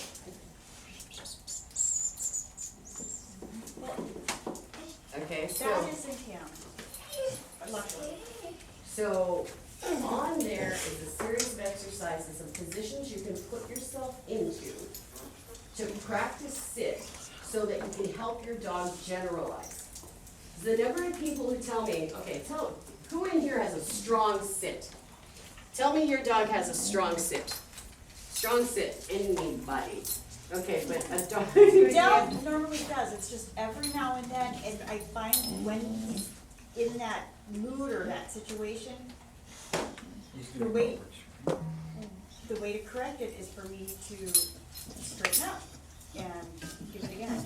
And go back to, oh yeah, okay, so repeating a command one time, here's how you get away with it. What's her name? Oh, his name. Marshmallow. Marshmallow. Sit. Marshmallow. Sit. Yes. All I had to do was move. Because what I'm doing is I'm changing the environment. Just by taking one step. Something about the environment changed so I can repeat the command because now it's a new command. You see what I'm saying? Like right here, when I say sit, this is an oh boy. So is my adjusting my body posture enough of a change? Yeah. Okay. Does it work?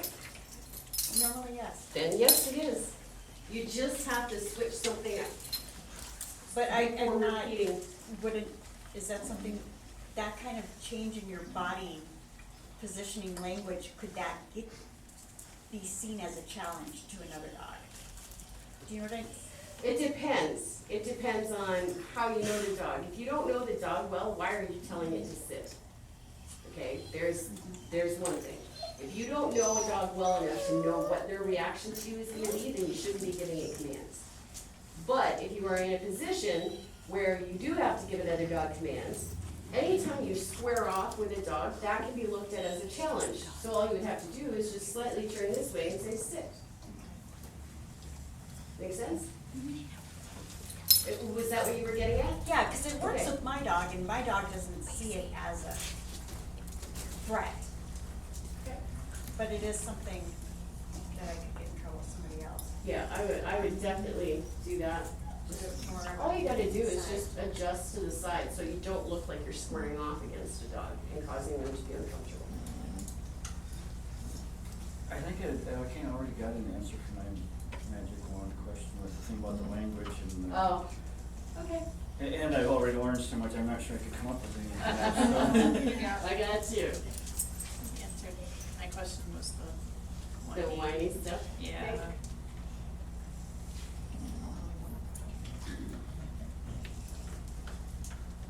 Yeah. It's because we're right at 3 o'clock and everybody's ready to scratch their Percy eyes. Percy's the dog that doesn't like react to things, so I'm used to dogs that react too, so. Yeah, answered, Casey seems trainable. Yes. But I have from a distance. First Rubber round mask on, I remember Angel. Oh, she's mine too. Which is why she let me have a whole team, because she goes like, you have Angel, you can handle this. Magic wand. You already answered it. Okay? So we have 3 dogs, and he gets a little, like, jumpy when we're giving, like, if we give him attention, he'll, like, jump in to try to steal attention. How do we redirect that? I just say sit and stay. Getting better. He's trainable right now. So I would say, have you gone through trainable with him yet? Right now we are. Oh, good. You'll notice it improves as you go through, because it's a good, strong program. I would remove him from the situation, because you can't reward the behavior. And you have to do it quietly, okay? I would have like even a training tab that you could put on his collar, you know, the strings that are about this long, so that you're not actually grabbing the collar, you can grab the tab quietly. And that's the hard part for everybody, is just don't say anything. If you've got the other 2 dogs and they're getting attention and he decides that he's gonna butt in, you grab that training tab, you walk him away, and then you go back and sit. And if he comes back and does that, you're gonna take him back over here. And you're gonna go back. Because having 2 other dogs, you have to remove yourself from the situation, because you don't wanna have a pile of 3 dogs. Because if you're trying to discipline the dog, having that dynamic going on, that is an invitation for a dog fight. And that's what you don't want, right? So, grab the dog by the tab, take him over here. Now, you notice the first couple of times I just let him go. I didn't tell him anything, I just let him go. So, what he has to learn from that little exercise is when he comes in and is not invited and gets pushy, then he gets removed from the situation. After you do that a few times, you can then add a command and a treat. So then he's gonna learn there's more value in being over there, sitting down, being quiet, than pushing his way into your attention. But if when you're sitting on the plane, the other dogs start playing bitey face, because that's what they do, because everybody wants your attention. And you guys, oh, Marshmallow, get off, Marshmallow, get off, get down, go away, don't, you're not gonna. All of that engagement escalates and escalates and escalates. So that's why you have to just simply be quiet. And that's why I said about the training tab. A little training tab, it means you're not putting your hands on your dog. Because every time you touch your dog, the dog gets excited. Your dog is going to get excited when you touch them. So you eliminate whatever elevates that escalation, you remove the dog gets the message. This is inappropriate. And I don't get what I want. What I want is your attention. So therefore, you remove it and the attention that goes along with it. But to finish that exercise, you can then get one of the other two dogs to move away and call him to you and give him the attention. So then you're now starting to establish the pattern. I don't get to bully my way in. I don't get to push everybody around. I don't get to force myself on you for attention. And when you call me for attention, that's when I get it. And when you give him attention, make sure that it is very marshmallow focused. All marshmallow all the time. So now, instead of having this kind of attention, he gets the, oh my God, my mom loves me. So now you've changed the value of the attention.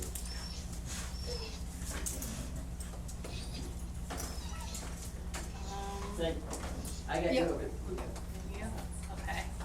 I have a very large dog who is leash reactive, and I mean he's pulling me down before, he's dragged me across my yard, like he's 165. But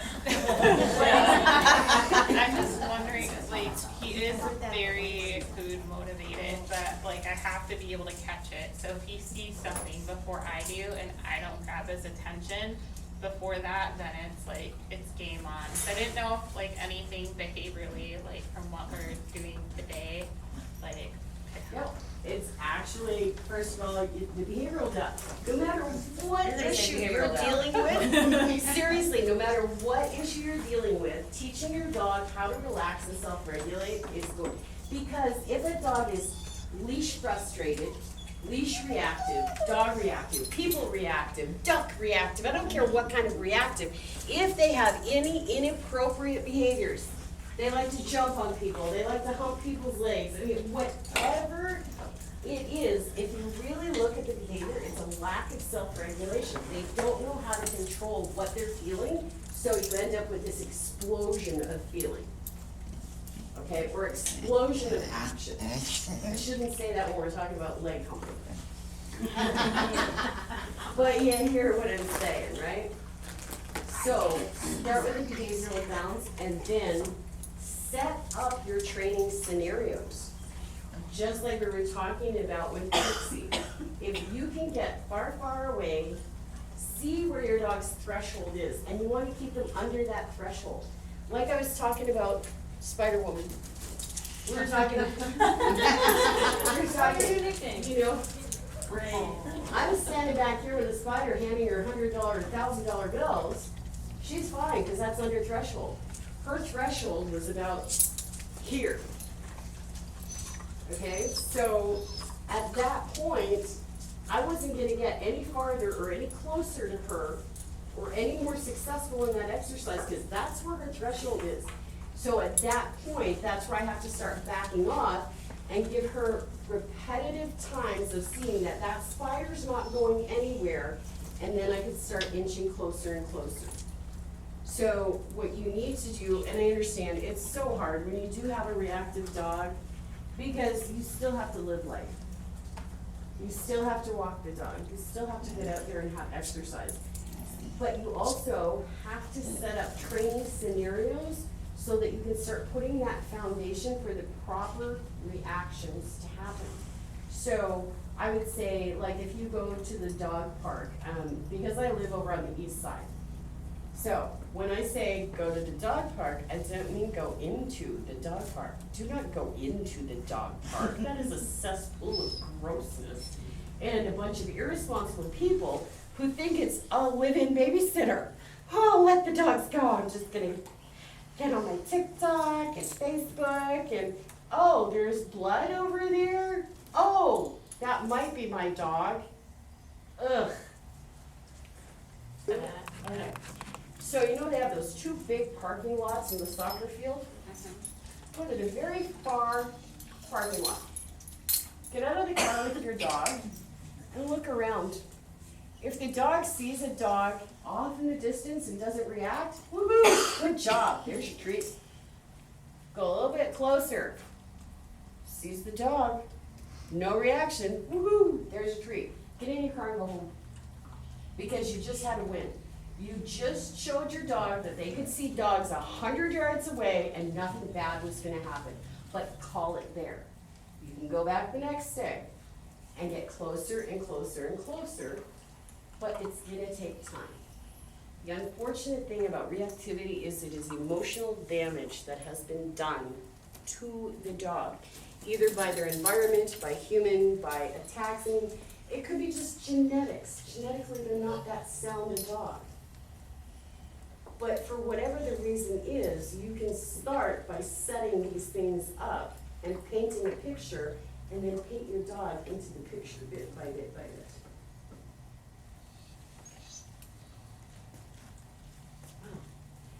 I only went 10 minutes over.